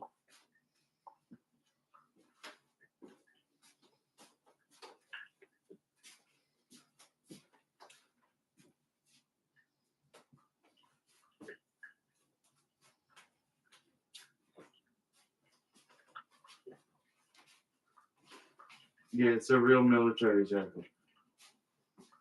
I got it from my coach. Army. It's pretty nice. Isn't it? U.S. Army. It's nice. I don't know how to fix this audio issue right now. The only thing I can think of is putting headphones in. Why don't you just leave it alone? Make broken, don't fix it.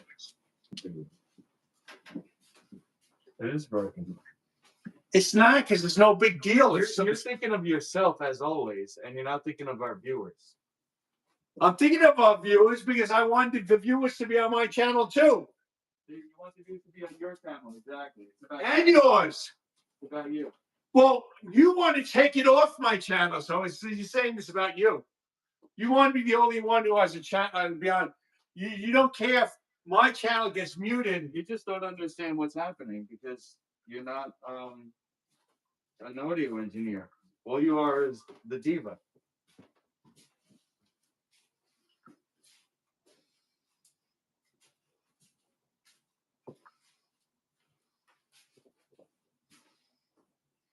You can't think of the show. You can only think of yourself. No, and in the show was both of us. So if you cut me out of the show, what does that make you? How was that cutting you out of the show? It's Because one microphone for the whole stream. yeah, but I want to make sure my channel. Oh, works you want to too. make sure your channel exactly. Yeah, your channel's working. You don't Who's care about working? that. No, the channel is working. The channel. Is it a team or is it Sir Doyle? It's a team. So we both have channels. We both We should get both have credit. one mic that we're sharing. It's one show. Two mics makes an echo. Can't have two mics.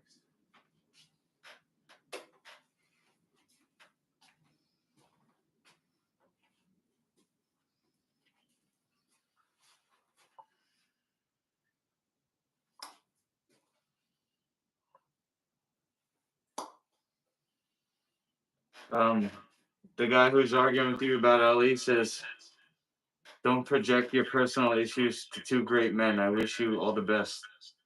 And the one that screams the loudest isn't right. You know what? Ali was a great man. Larry Holmes wasn't. Larry Holmes took advantage of somebody who was a bare vision of himself. Just like this guy, if he would have beat Lukey, he would have beat somebody that was out of commission. Could you be the famous person that's out of commission? It doesn't make you great. You be the great one, and you're out of. He's out of commission when you're doing it. It doesn't make you great. He said, "Don't compare rape to boxing." What? Don't compare what? He said Tyson did the same to Larry Holmes, and you can't compare rape to boxing. They're all black, but he's talking about race to boxing. No, rape. R-A-P-E. Great. Rape? Yeah, well, you know what? Tyson never really raped anyone. They never proved that. That girl, the only thing they proved is that girl went up to his hotel room to take off her damn clothes because she wanted to get a Tyson's big thing in her. And then when Tyson came out ready for her, she screamed rape. That's not rape.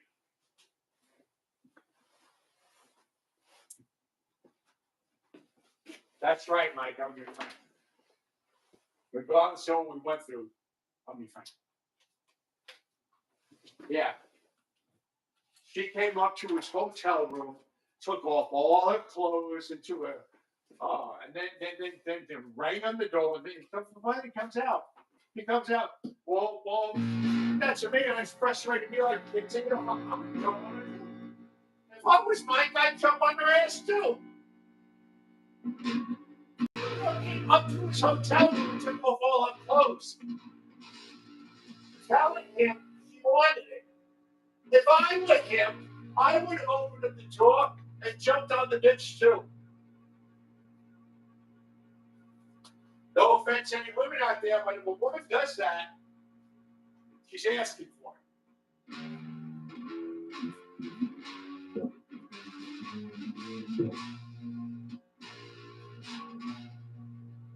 No, Mike Tyson is not a rapist. No, my friend. He's my friend. He's a lot of things. I know Mike for many years, and he's a lot of things, but he's not rapist.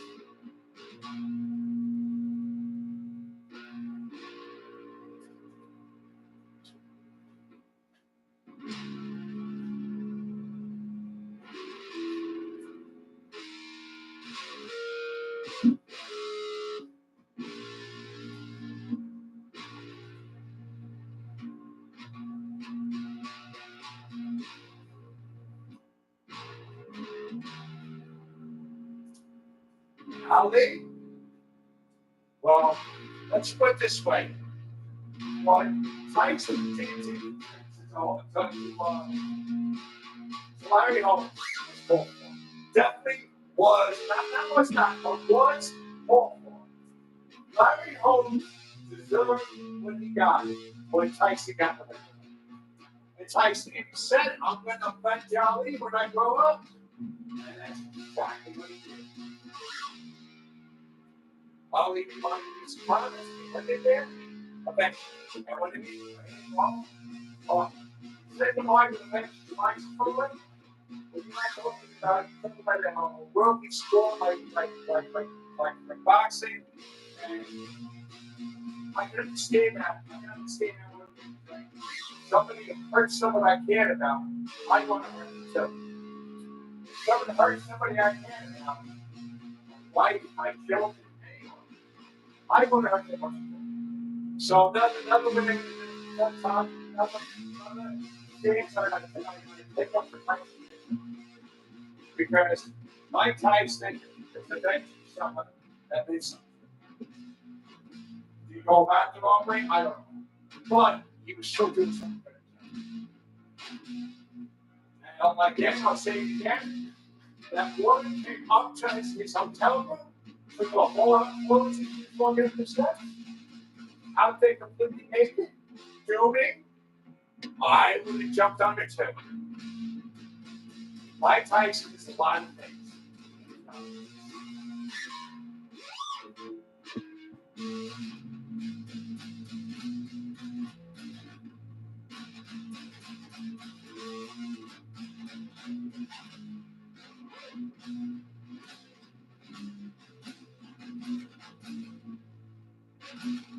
I'll tell you something about Mike too. Mike is gangster.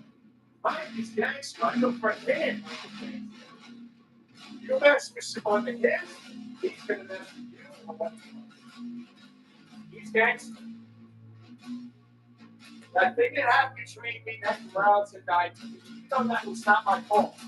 Because he was trying to kill me. I can understand Mike's on this thing. Even though he was strong, Mike only saw Brent and he said, he did this to my cousin. I want to get him. You know what? Mike came up to the hospital on that, and we both talked out. I explained how X Morales was trying to kill me. I even showed the footage of it, and the only thing he wanted to know from my wife at the time that I want to see him cry. And I bust out into kids in front of him because I mentioned something that happened to him when he was in homeschool as a kid. And I said, did you ever come to grips with that? We both cried, and that was it. But I'll tell you something. Mike is gangster. You mess with gangsters, people. In other words, my good friend Mike, John got accused, said something about his dad. Said something about his dad. Frank got his bride, and he said that he put his past, his dad, said because when Dark Dynasty is going to if you hurt someone in his, he was coming after you. The way he is. But if you think about it, it's justified. In a way, it's justified. Because you're putting some hope into something, yeah, something, like I said, I'm like to take gangster life from you. I can be gangster because if someone hurts my children or their mothers, I'm going after them. And I'm not saying this for gangsters, but I'm saying that's just if that was me. Someone hurt someone, someone hurt this guy. He's my best friend. I'm coming after him. You understand that, Electric? I'm coming after you. You hurt this guy, I'm coming after you. So there's a little bit of gangster in all of us. And Mike is gangster.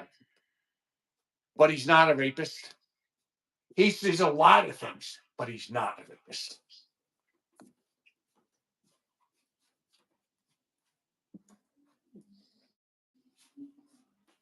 I want to say something on air to what's that guy's name? The guy that fought Tyson recently? Jake Paul. Jake Paul, I want to say something to you. You're a little piece of garbage. I'll tell you why. You take people's lines from them. Before you fought Tyson, I was supposed to fight Tyson. I was on a show, a comedy show that was being filmed in South Nassau, University Hospital. It was a popular show that never went off the air. Now, they were setting up a fight between Tyson and I. It was with what's this guy's name? The guy that promotes all the fights. Don King. Don King. Don King decided to give me. Tyson decided to give me a fight so I can earn respect for the whole thing with me and Tyson. Look, I just want to earn respect for my wife. My wife doesn't respect me, but she'll respect me after this.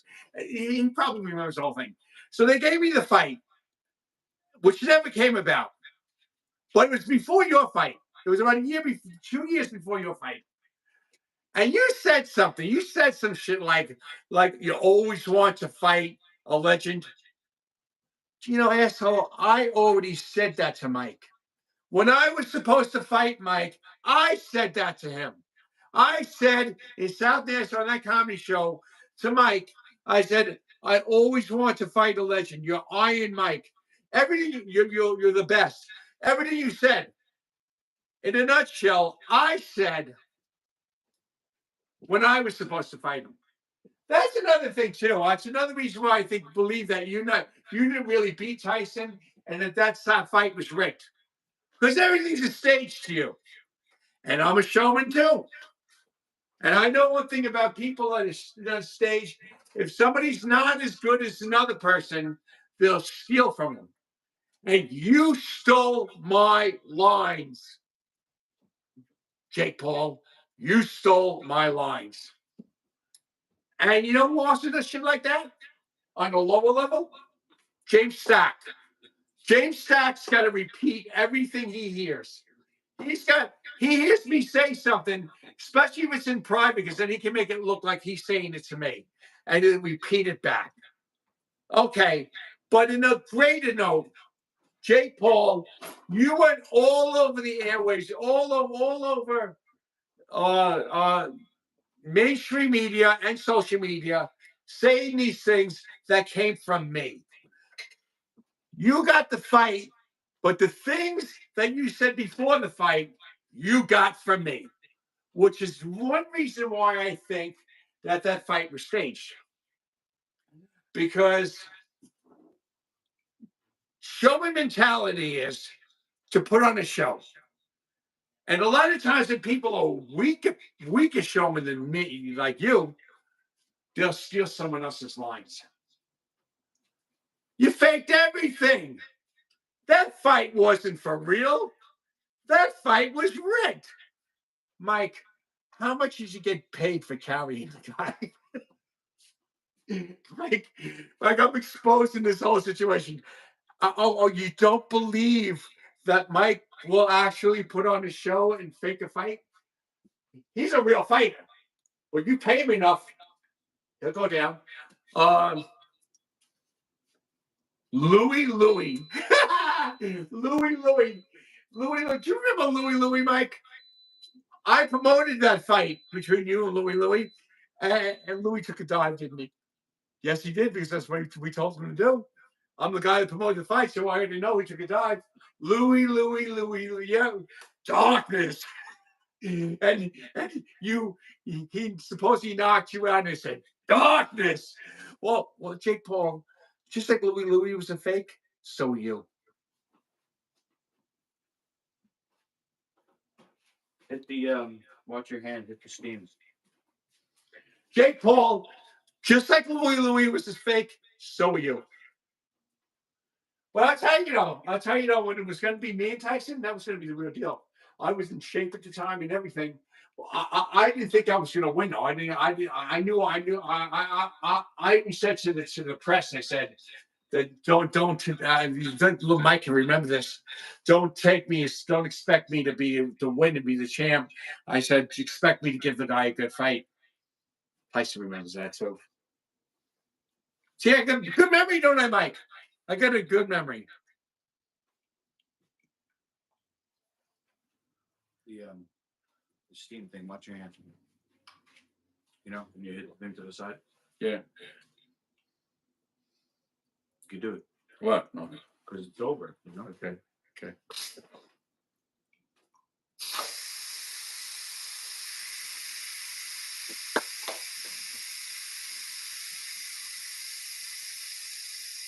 Louis.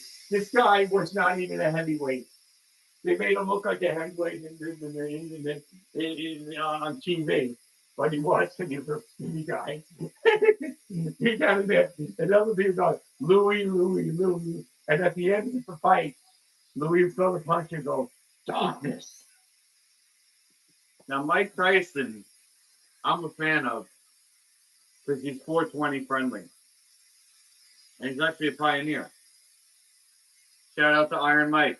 Iron Mike! But I know that you made an agreement with Jake Paul, Iron Mike.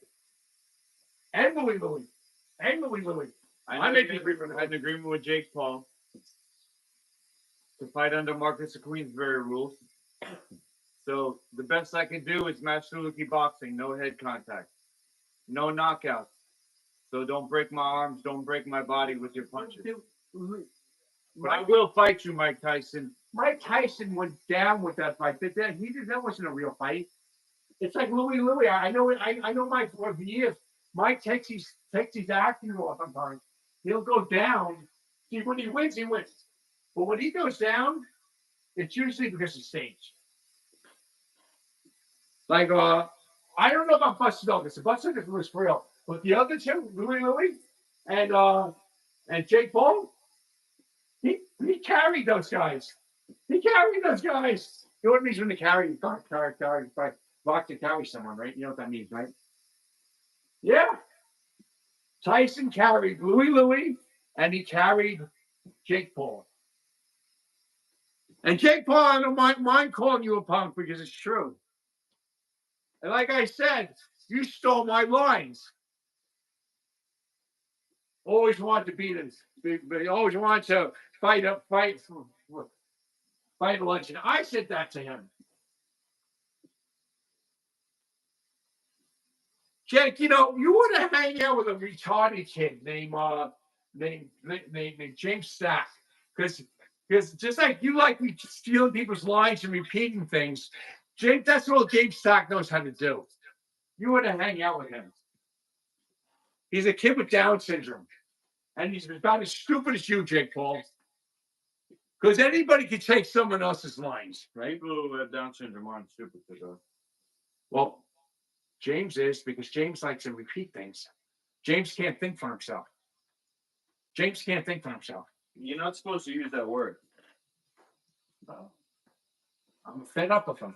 I'm fed up with him. We got the They guy. be like without you insulting other people who can't really. I'm fed up with him. I'm fed. No, because he knew what he was doing when he was repeat things back to me. He knows what he's doing then. He thinks that he's smart. He's not. I'm talking about other people who would be insulted if you call them the R word. I didn't say retarded. I said Down syndrome. Oh, I think. Whatever. Well, people in this Did you hear video, that? You're clipped. it is Top off. Watch out. Down syndrome is a real disorder, Take the top off. Watch out for and the James does have it. If he knew I was saying it, he'd probably get mad. But you know what? I get mad, James, when I can't even say anything without you repeating it back to me, without you repeating word for word everything I say, James. I don't like that.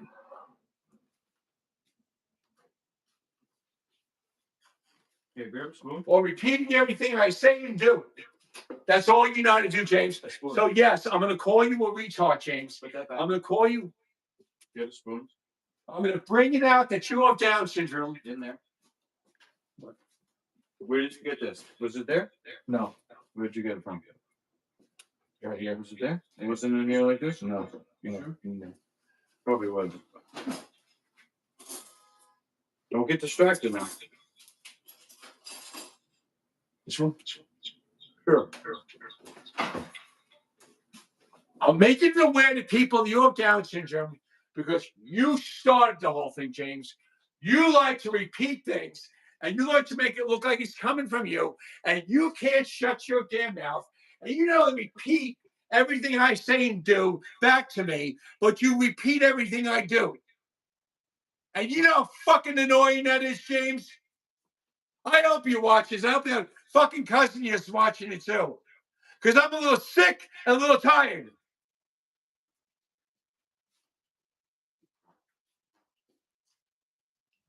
And Jake Paul, you in the same token, before you got that fight, you stole my lines. And it was an act. There's no way you could beat Iron Mike. You couldn't even beat me.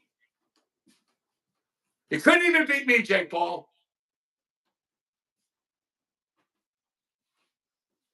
And when I was going to get in the ring, Mike, I was really going to fight him. I wasn't going to win. I told the promoters that I expect me to give him good fight, but I was really going to do it. You, Jake Paul, are not the real deal. And I challenge you to be the real deal with me. I'll get in shape. I'll get this guy, get me in shape. I'll get back in shape. Just one fight, me and you, Jake Paul, to prove who you really are. Because I'll tell you one thing. You won't even answer this call because you're an actor. You're an actor. And that fight between you and Tyson was an act. You couldn't even take me.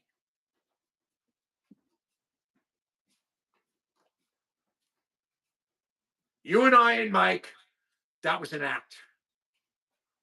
And if You are an actor. If Sir Doyle's fighting you, Jake Paul, I'm calling out your brother, Logan Paul. Speaking of actors, WWE fighter. WWE fighting, right? Sports entertainment. But You think you can wrestle? Wrestle me. just remember, Logan, you want to take advantage of somebody that's out of commission. I'm like Mike Tyson that way. Logan, you hurt one of mine, I'm coming after you. You could respect that too, can't you, Mike? You went with the way you went after Larry Holmes.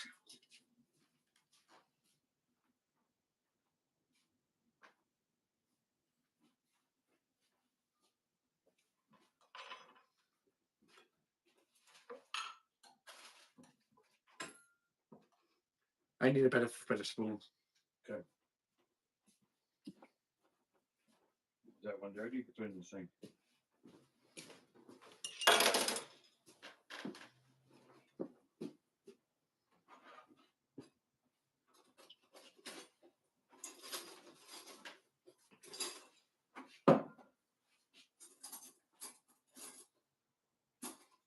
Can't find it. Can't find it. What do you mean? Can't find it. Can't find what? The spoons. Where'd you get that one?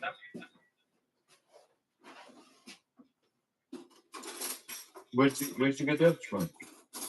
Yeah, of course, yeah. Okay, but that's where the spoon was there. Too small.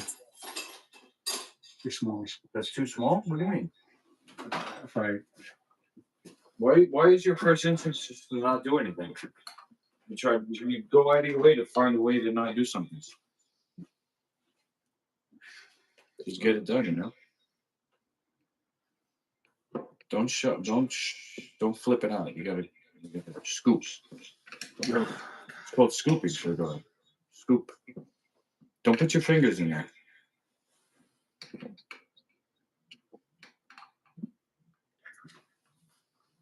Because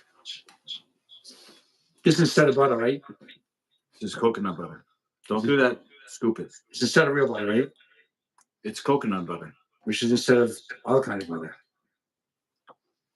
Don't use your fingers again. Just in terms of like the future, you know. So what do we want? We want maybe one more. You use this instead of your fingers. Use that to scrape it. There it goes. Yeah, and now mix it.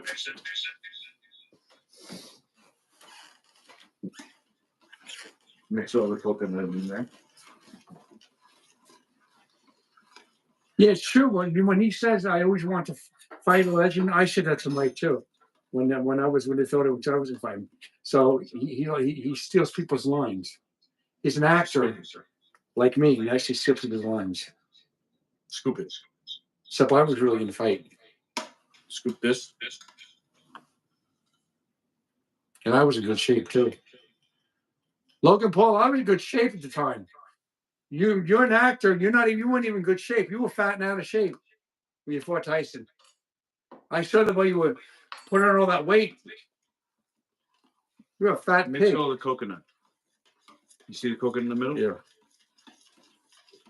I need a bigger spoon. I don't want to burn myself.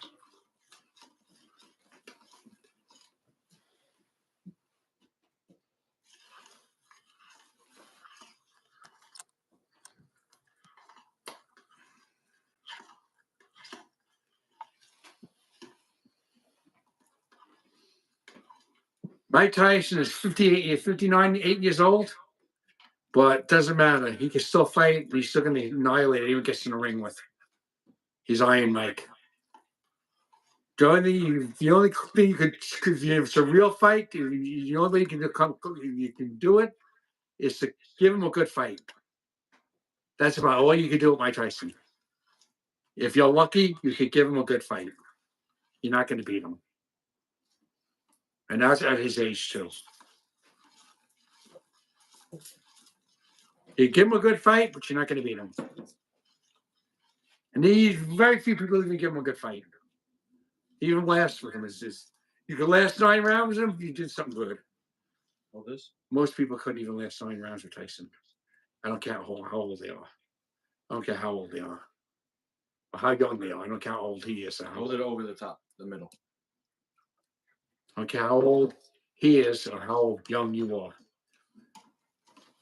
You go 9 rounds with Tyson, you're going to get, you're lucky. You did something good. Go 9 rounds with Tyson, you did something right.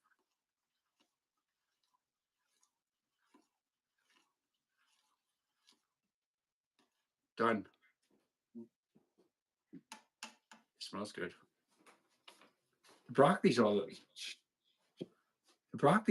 gone. So it got melted in. All right, so we know we can't put the broccoli in with it. all right. We make separate broccoli? You're gonna have to make it separate. Here, scoop yourself out and see how it tastes. This. Scoop it right now. Remember to use the juice spoons on it. Yeah, and then scoop it into the bowl. Don't eat it, because now you can't use that spoon to scoop, I right? know. You're right. I'm just teaching you the way to do it. You scoop it to one spoon. Put this down. Put it over here real quick. Can put it Over back here. in. It's over here, right? Yeah. That's where I put it. Okay, so now you take this, scoop it out. Good. Use the other spoon to scrape it off. Into here. Don't do a double scoop. You do one scoop with one spoon, and then you use the other spoon to scrape it off here. And you make like a neat pile in the middle for the customers. Just try Do it again. Do it again. No, you're not doing that. One spoon, scoops. The other spoon, scrapes. Don't do a double scoops it or I'm not. I scrape it. that's how you, that's not no, that's a double scoop. I don't want to fall. Because you scoop too much. Don't scoop so much. Just scoop one spoonful. You see? This is gourmet shit. You're dripping. Oh, I see.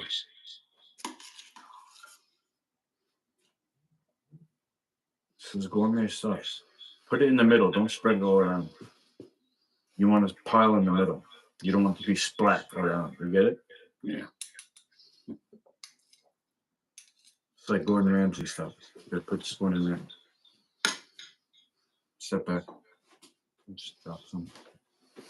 All right, hold on. I just said step back. I didn't say go anywhere. Okay, now come on up. Eat over here. That does smell good. Can you taste the broccoli? I could smell it. Yeah. Okay, stand right here. This way you just frame on both cameras.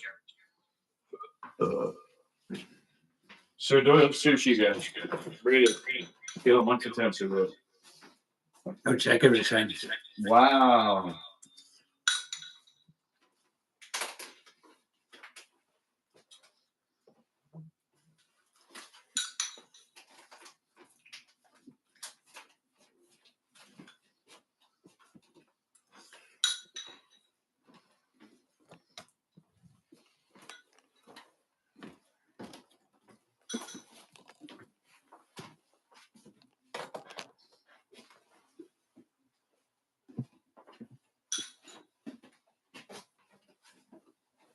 Really good.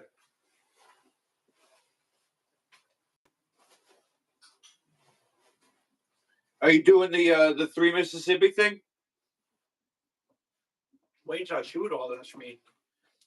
You gotta chew it. Finish chewing the mouthful. And then count to 3 Mississippi. Now finish chewing the mouthful. You still chew. You get it? Well, no, that's not 3 Mississippi, sir. Go. It's just a matter of etiquette and not being a slob.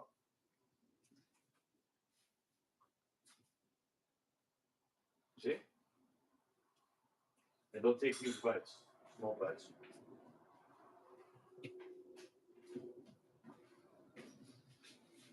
It's a restaurant, you know? Yeah. Gourmet. Not many Well, you people. were on camera. Not many people eat like this.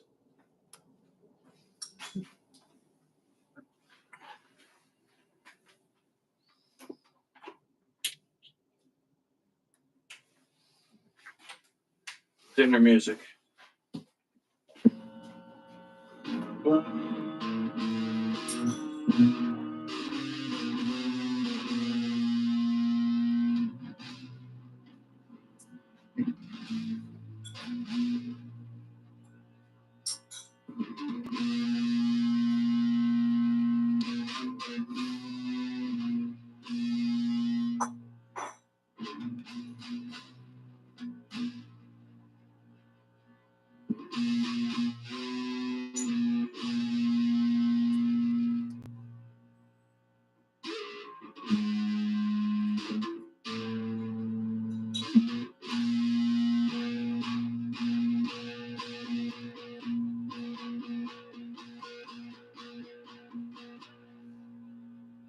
I'm gonna give up. Pause and change custody. Watch. Same shit that James played on me. On repeat everything I said to people, copying me. Now he's never had anyone to copy, so I'm not gonna be around. You know the next thing that's gonna be you. He's gonna start thinking he knew. The way he thought he was me. Now he's gonna want to be you. See if you don't fall for me, huh? I know you probably will. Give him the service, you know.